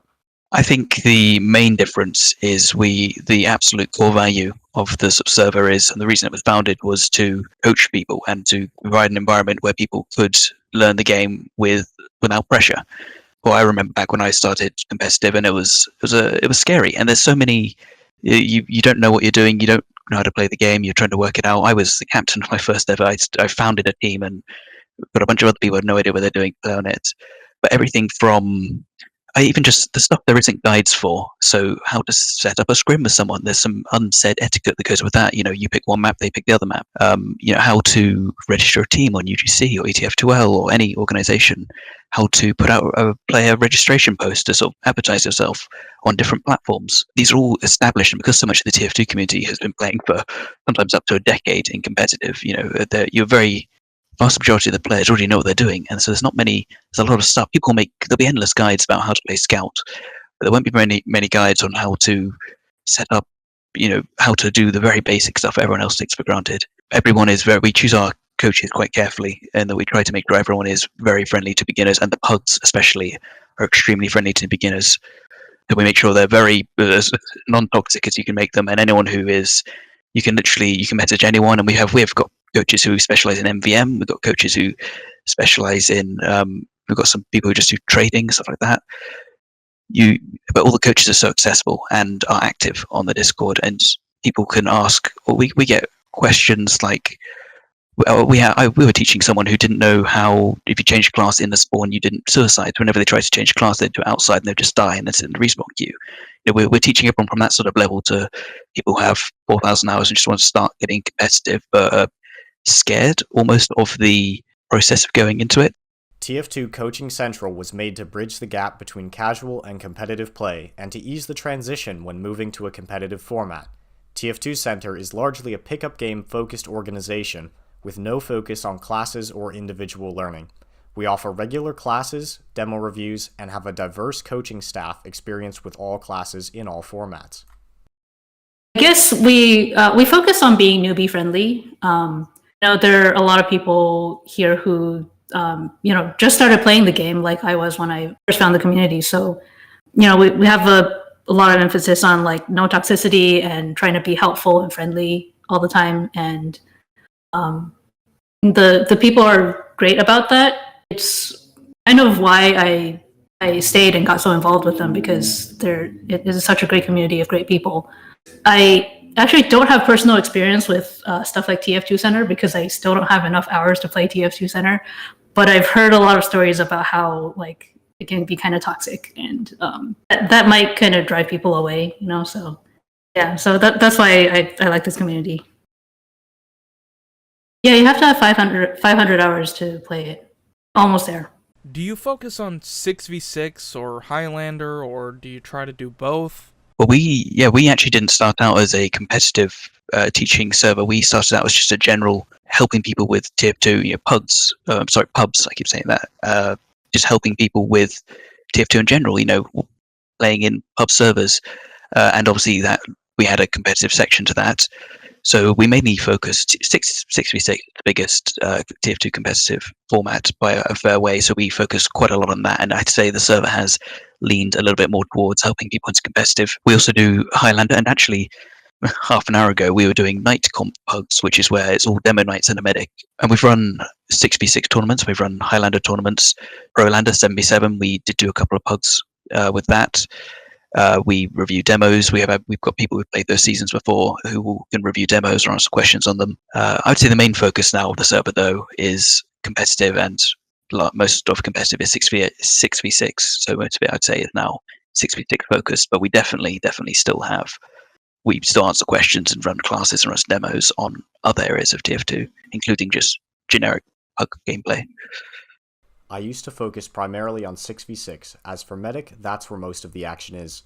More recently, I've begun to focus my efforts on high-level Prolander, a 7v7 game mode with a class limit of 1, similar to Highlander. I find that it suits my unique Medic skill set and more proactive playstyle quite nicely. We don't have a stated focus, although like 95% of our pickup games are 6v6. Most of the coaches and the regulars play 6v6, so that's where their expertise is. And because they like 6v6, I think there's definitely a bias. A lot of them don't really like Highlander. We do have like a couple of Highlander players in the server who really do like Highlander, and I think they're kind of disappointed that we don't run Highlander more often. We do actually have like a Highlander show match coming up. We're taking registrations for it. But yeah, like most of our coaching content isn't very focused on 6v6. I signed up for the Highlander tournament, even though I don't know how to play Highlander. As far as I know, it's basically casual, but a little bit more organized. So that will be interesting. Personally, I only play sixes. I find the rule set leads to fluid, fast-paced, mobility-based gameplay, while still leaving some room for the more specialized classes to fill their niches. Now, the server, we're more focused on 6v6, as it is the format that most of our coaches and even runners are more familiar with. However, we run in the past and are currently planning to run some Highlander events, and we do have coaches that have experience with Highlander. What could a new player expect transitioning from casual to competitive? Most new players can expect to change up their playstyle a fair bit when entering competitive. Teams are more tightly integrated, fine movement becomes extremely important, and good communication and map knowledge is a must to be an effective team player. I'd say TF2 Coaching Central is a good way to ease that transition with its many resources, classes, one-on-one time with coaches, and newcomer-friendly pickup games. So if they wanted to get into competitive from that sort of just being a purely only ever sort of really knowing about pubs, I would say the main difference, I think, is communication with a team. I think 50% is of competitive is skill, sort of mechanical skill, and 50% is sort of game sensing communication with your team. It really does change the entire game, because a huge part of the dynamic is you talking with your team and making calls. You'll learn to sort of push together, work together. It really puts the team in Team Fortress 2 to sound corny. There's certain metas, 2 scouts, 2 soldiers, demo man, medic is the established meta for 6v6. Getting used to little things like that can be a little bit daunting at first, but actually there's not much you need to know. It's fairly simple, and you get used to the competitiveness. It is really fun, where people are playing the objective, people are communicating, people are taking it seriously. It's the structure that someone who's just plays on 2-4 and just plays pubs super casually, they might find the structure different, and I think it adds a complete different aspect to the game. Sometimes I get tired of competitive, after a year of playing it, and I'll just go play pubs for a while, and it becomes so much more interesting, in my opinion, when you're playing with teammates and you're actually applying the team part and the communication. But it's just a different way to play the same game. I guess the key is to be open-minded and be open to learning, because competitive is so different from casual. One of the main differences is that competitive is so much more focused on coordination and communication. So, I think new players would do well to pay attention to that and be open to learning new things, because sorry, lost my train of thought. But yeah, I think the new players who come in here and are the most successful are the ones who are receptive to learning, and I guess have a sense of humility. Like, even though you might be a pub stomper in casual, but there's a whole new set of skills you have to learn for competitive. So it's good to keep that in perspective. Now this is from a Sixes standpoint, since I'm not a Highlander player, though I guess I can probably apply to both. Casual TF2 and competitive are essentially two very different games that just happen to share the same launcher. Competitive TF2 is all about communication and cohesion. New players will need to learn how to communicate efficiently and effectively, and to play with others as a team. Do you hold any kind of event for special occasions new players might be willing to look into? We absolutely. We at the moment we're doing a sign-ups for our third EU versus NA Highlander tournament. We put together an NA team, or maybe a couple of NA teams and a couple of EU teams, and Highlander will play them against each other. We recently just finished Newbie Cup 6v6 tournament where we got 10 teams. Each team had an individual coach who would do scrims with them, so practice matches would talk through them. That coach would be accessible to those 6 players if they wanted. And we did, so they basically had 2 weeks to prepare with the coach they'd scrim each other, so practice match each other. The coach would go through demos, teach them how to play competitive. And then they did a big tournament. We did live streaming, we had casting, we had a prize pool. People won keys at the end of it. We just finished our first Newbie Cup a couple of weeks ago. I think that's probably the best way for to get introduced to competitive, because it's a lot more organized and there's a lot more coaching involved than our regular pickup games. The Newbie Cup is a really big organizational undertaking for all of us, though. So we probably wouldn't run this more than like once or twice a year. So our next one might not be for a few months. Maybe like at the end of the year, around winter break or something, we might run another one. No promises. Yeah, we do want to do more of these because it is such a good way to get new people into competitive, well, like 6v6 in particular. In the meantime, we'll probably run a lot of just sort of smaller events. Like we have this Highlander tournament coming up. It's not as coaching oriented, but it can be a way for people to sort of experience what it's like to play competitive Highlander. And in the past, there's been stuff like sniper tournaments or ulti-duo tournaments, so we might do some of those as well. We just recently held a Newbie Sixes tournament with about 70 people. And while we do want to cool off a bit after that, we do definitely want to run another one, either for Sixes or for Highlander, sometime later this year. Do you have any thoughts on the Meet Your Match update? I was very excited when it was announced. I was looking forward to an in-game competitive, and I think for a game that, I don't say relies, but certainly uses their community, most hats and maps being added to the game now, almost all of them, to be honest, are community made and community supplied. And I think they should have taken a long look at TF2 competitive, run by third parties. And the reason there is a Sixes meta that people run certain classes is because it's evolved that way, because that is how a good way for it to be played and for it to be fun. And I think they should have maybe taken a bit more inspiration from that and applied certain weapon. It's tricky because on one hand they can't say they want to leave it open, similar to what Sigafu did recently with his no restrictions 6v6. I say recently, a couple of years ago, where he said I want to do a 6v6 format where there is no class restrictions, no weapon restrictions, and see what happens. And you got some interesting combos coming out, and it's still being run to this day. I think Valve, they didn't want to add too many boundaries to it because the weapons are part of TF2, and they sort of officially, obviously, they support those weapons, and they say they're balanced. And I think it's a shame it didn't work out how it did. I would have loved to have seen a really vibrant in-game competitive TF2 scene. I see what they were trying to go for, and unfortunately there is a reason that we have class restrictions and weapon restrictions in established competitive. And ultimately I think the third parties are very swept up and are they're run very well. So I would say it was a disappointment, but it wasn't crushing. It was because there are still very good competitive leagues out there and very accessible competitive leagues. The thing that killed it most, I think, would be the long wait times. I think people would be more willing to give it a go if it had better wait times. And it's a shame that it's just a shame it didn't work out. I can see why the TF2 team did what they did, and I can't fault them for it too much. But competitive TF2 was already so well established outside of that people already had expectations of what it would be like, and it's a shame that it didn't meet them. Yeah, I I felt I played like 1 or 2 matches in the official Valve competitive mode, and I wasn't a fan.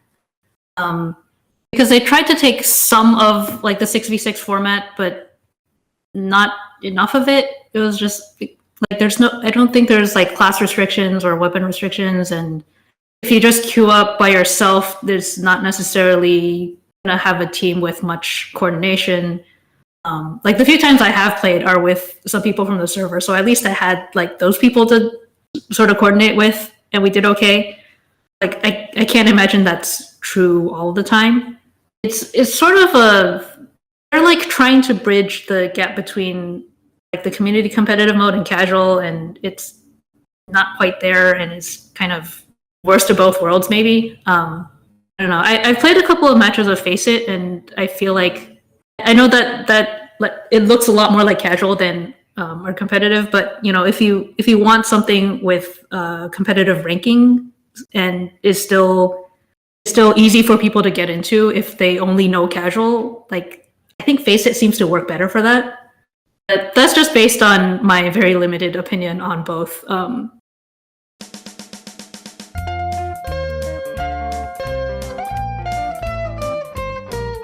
The Ubers are charged and ready, but the soldiers aren't shooting steady. Cause that pyro blew us apart. Push the cart, push the cart, push the cart.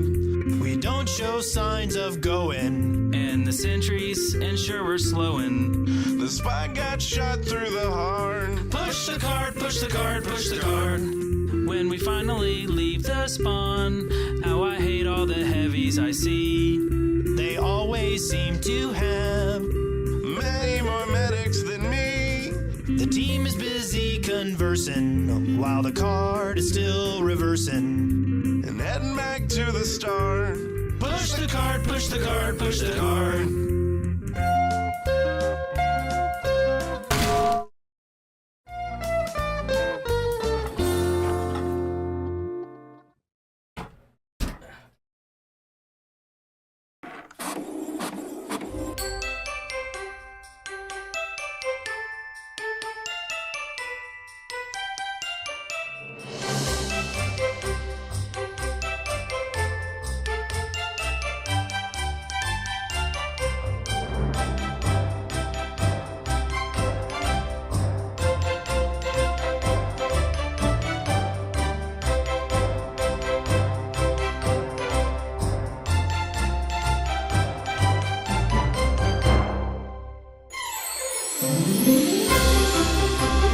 During December, the best time of year, families come together to celebrate during this festive cheer. Hanukkah, Kwanzaa, Christmas, and the like, every year they're bound to come on time. For you, as players of Team Fortress 2, the year is ended with events you shouldn't miss. An Australian Christmas event with lights and gifts, better known today as Smissmas.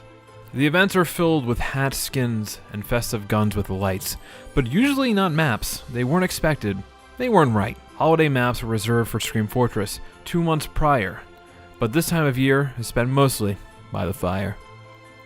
But 2020 was a dreadful year, full of sickness, sadness, and grieving.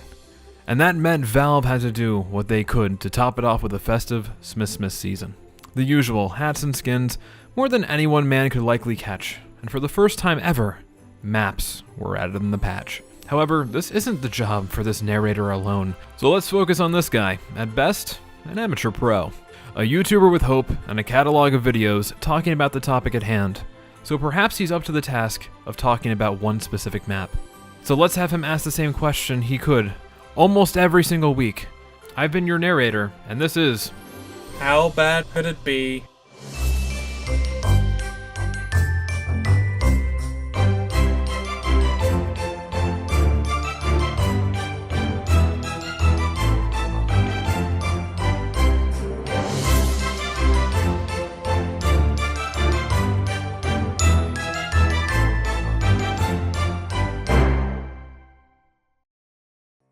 If you like what we do here, please consider subscribing. It would really help a lot, and it costs absolutely nothing. So, on to the video.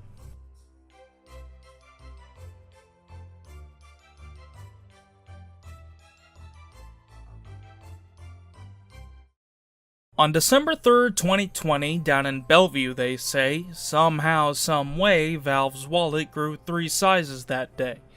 4 maps were added, and they were overall good, but in the group, one black sheep stood. A map considered so bad, so crude, so out of place that it just left people confused. To be fair, many people may have just jumped to conclusions, but I'd be lying if I said I wasn't just a little befuddled with its inclusion. Made by a man only known as 13, there are quite a few problems that you may not initially see. Sure, there are plenty of graphical outstandings to be sure, but on a technical side there's definitely a whole lot more. Starting with performance, let's look at how it was made. It may be a bit ass backwards if I had to give my say. 13 definitely has an eye for design and detail, but when working in Hammer, what is all of this? Brushes and scale? I get it, Hammer's not an easy tool to use, and when making anything like this, it can leave you confused. How do you make a building like this in a program whose issues can make a large list? Inversions, corruption, and memory leaks during design, these issues will reach a peak. That's just considering standard square buildings. Imagine all of that with those buildings twisting. When learning something new, it can be hard to adapt, so the mapper fell back on what he was good at. A modeler he was, a trade tried and true, so make all the buildings models is what he would do. Unfortunately, this provides at least one small hitch. For lower machines, a visible performance hit. To be fair, this map wasn't his first rodeo, it's true, and the reason he used models may be more owed to Seuss. The design of the town, based off illustrations of his works, are oddly shaped with artistic quirks. Hammer's brushes and tools aren't easy to use when making abnormal shapes, so to make it all work, maybe models, perhaps, were one of the only ways. The map is a majority of models loaded, as it was his forte, but it makes it all bloated. The sightlines are huge, snipers rejoice, but that also means that Source really has no choice. It keeps props loaded, considers the area bare, and this makes smooth performance quite rare. On the topic of sightlines, again, they are huge, far greater than they have any business to. Sniper is a must-have for either team to counter the one on the other side with the enemy. Map design calls for closed-off spaces, so this class can't easily headshot faces. But on this map, no matter where you stand, hope you can see him because saw you he already has. The majority of the map is visible at any given time, and you can nearly always see right to the other side. Sure, Sniper performs well in this environment, but that doesn't mean that he's alone in this event. Soldiers and demos also fire off explosives quite well, but the more that they travel, the more that their damage will have fell. Other hit scan classes may not seem all that prominent, but be caught off guard, you'll be dead in a moment. Though they are succumbed to bullet spread, that doesn't mean a scout or heavy can't also see red. This makes the map frequently a chaotic mess when there could and should be so much less. Had the map followed typical design standards, there would be more walls with sections and courtyards. 2 Fort may not be my favorite, but at the very least it's somewhat coherent. You can't see into the base from battlements or the ground floor, and you have to go inside to see more and explore. While the spawn room suffers similar fates, being able to see people spawn and kill out the gates, the secondary spawn on 2 Fort has just a turn, and in Whatville the same. You could easily be burned by all the projectiles, hit scans, and particles being thrown out into these small tunnels. Typically, map design calls for spawns with multiple exits so that no one team could easily camp it. This is done to keep camping scarce, but here there just seems to be very little care. Most of the spawns were obviously cut and paste, with the exception of one which just seems out of place. With this large trippy tunnel with no use, pardon my words, but it looks like refuse. The map is based around a comic book character, a grumpy old Scrooge, old Nicholas Crowder. Not the one that you're thinking of, Santa Claus. This one's a gangly old man who kidnaps for his cause. Naughty children are taken to make toys in bulk, to open for himself and sell dupes for cash in his vault. It's an okay idea, I suppose, but in some of the areas the idea is opposed. The textures clash from the custom to stock, and ultimately it just all looks kind of odd. I thought it important to bring up before the section splits because this map here is where the toys get built. That means that outside it's rife with designs inspired by the Who's and the Seuss, while the insides are basic, factorially based and crude. While Australian Christmas is one of the more memorable comics, these areas are just a little off-putting and nearly off-topic. Gravelly concrete, machines and gears, and most of it just doesn't fit, I fear. While the concept itself isn't terribly awful, the design just clashes with most of it all. While I understand that it fits with the story, it just doesn't come off in any kind of glory. As far as design goes, I believe that's all I can say, and I do have a few more points that I'd like to cover today. I have attempted to contact 13 about the map in question, but it seems like he wasn't interested in any further discussion. I do believe that community backlash may have been a bit too harsh. The Steam Workshop is full of maps like this one, an uncurated marsh. It's all people just looking to contribute to a game that they love, and you shouldn't blame creators for what Valve chooses to shove. Yes, they made it, there is no denying, but the odds of it getting added are 1 in a million. I myself am guilty of making things first using my prior talent without trying to learn anything new to make it happen. People don't understand sometimes how hard it is to make a map, a thing that I've done myself, and it certainly can drive you mad. It's a hassle to create, playtest, revise, and re-release, and sometimes you just want to make it and get it on screens. There's nothing wrong with making something just for the hell of it, and really it should have been Valve to have that quality control present. As of writing, I've heard that 13's been hard at work making it better, so here's to hoping this year will bring justice to this Dr. Seuss love letter. Unfortunately, it also means my video may become quickly outdated, so, I'll see you later, Ed. I do sincerely hope that he gets the chance to make it all right. And with that, Merry Smithmas to all, and to all a good fight.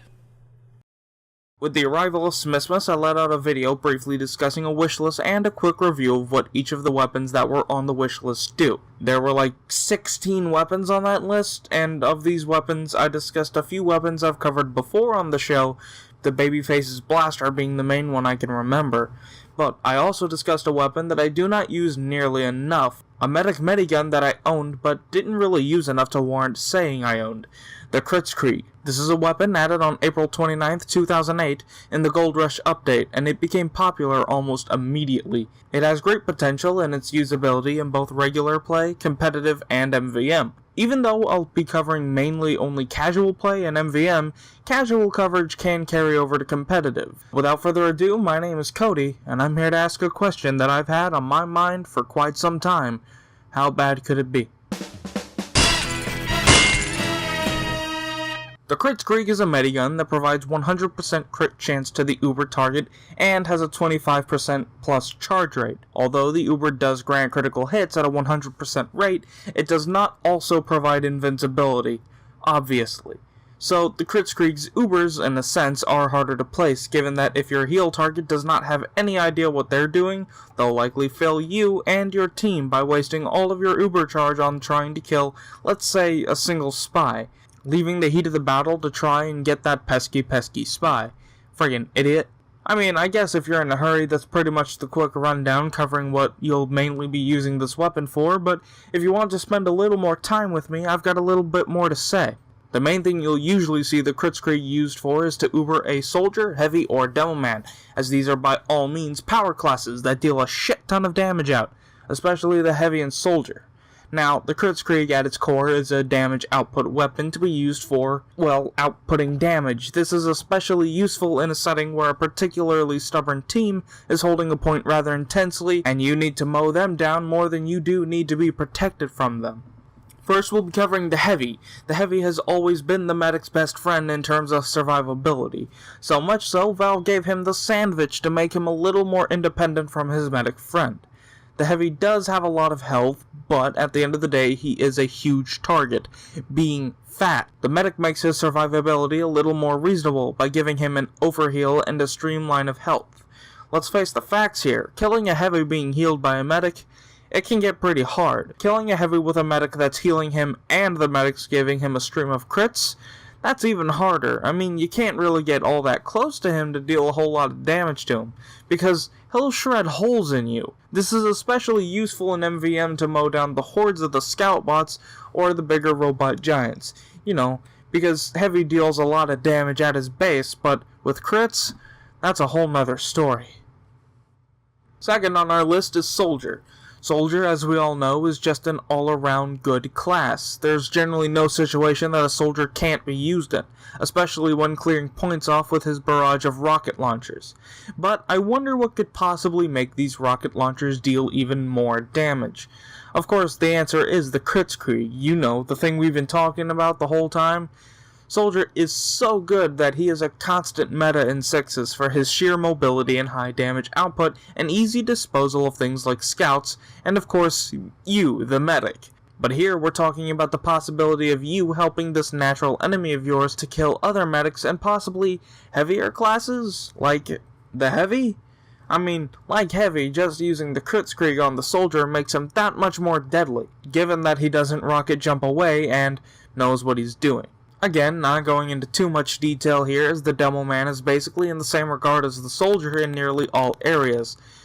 To me, at least. The only true difference here is that Demo Man's explosives need to either be detonated or aimed to be really effective.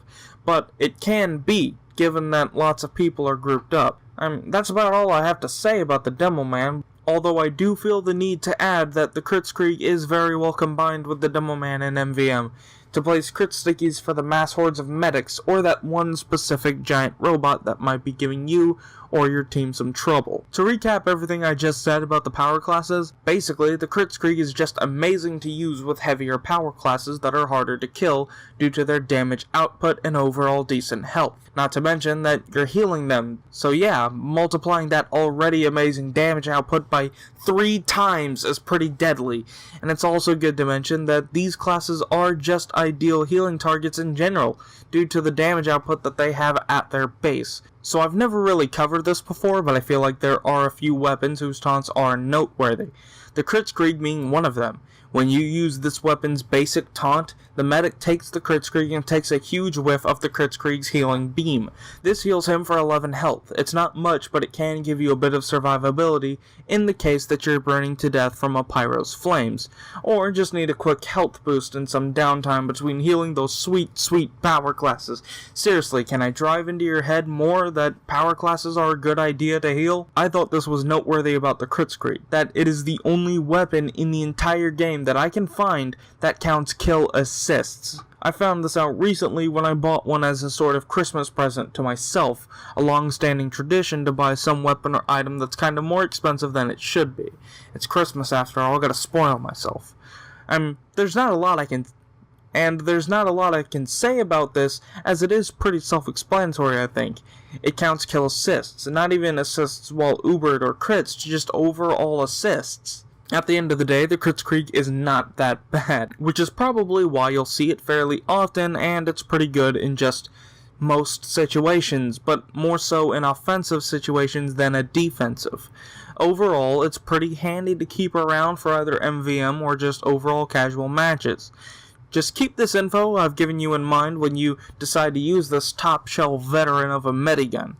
My name's Cody, and I'll see you next time.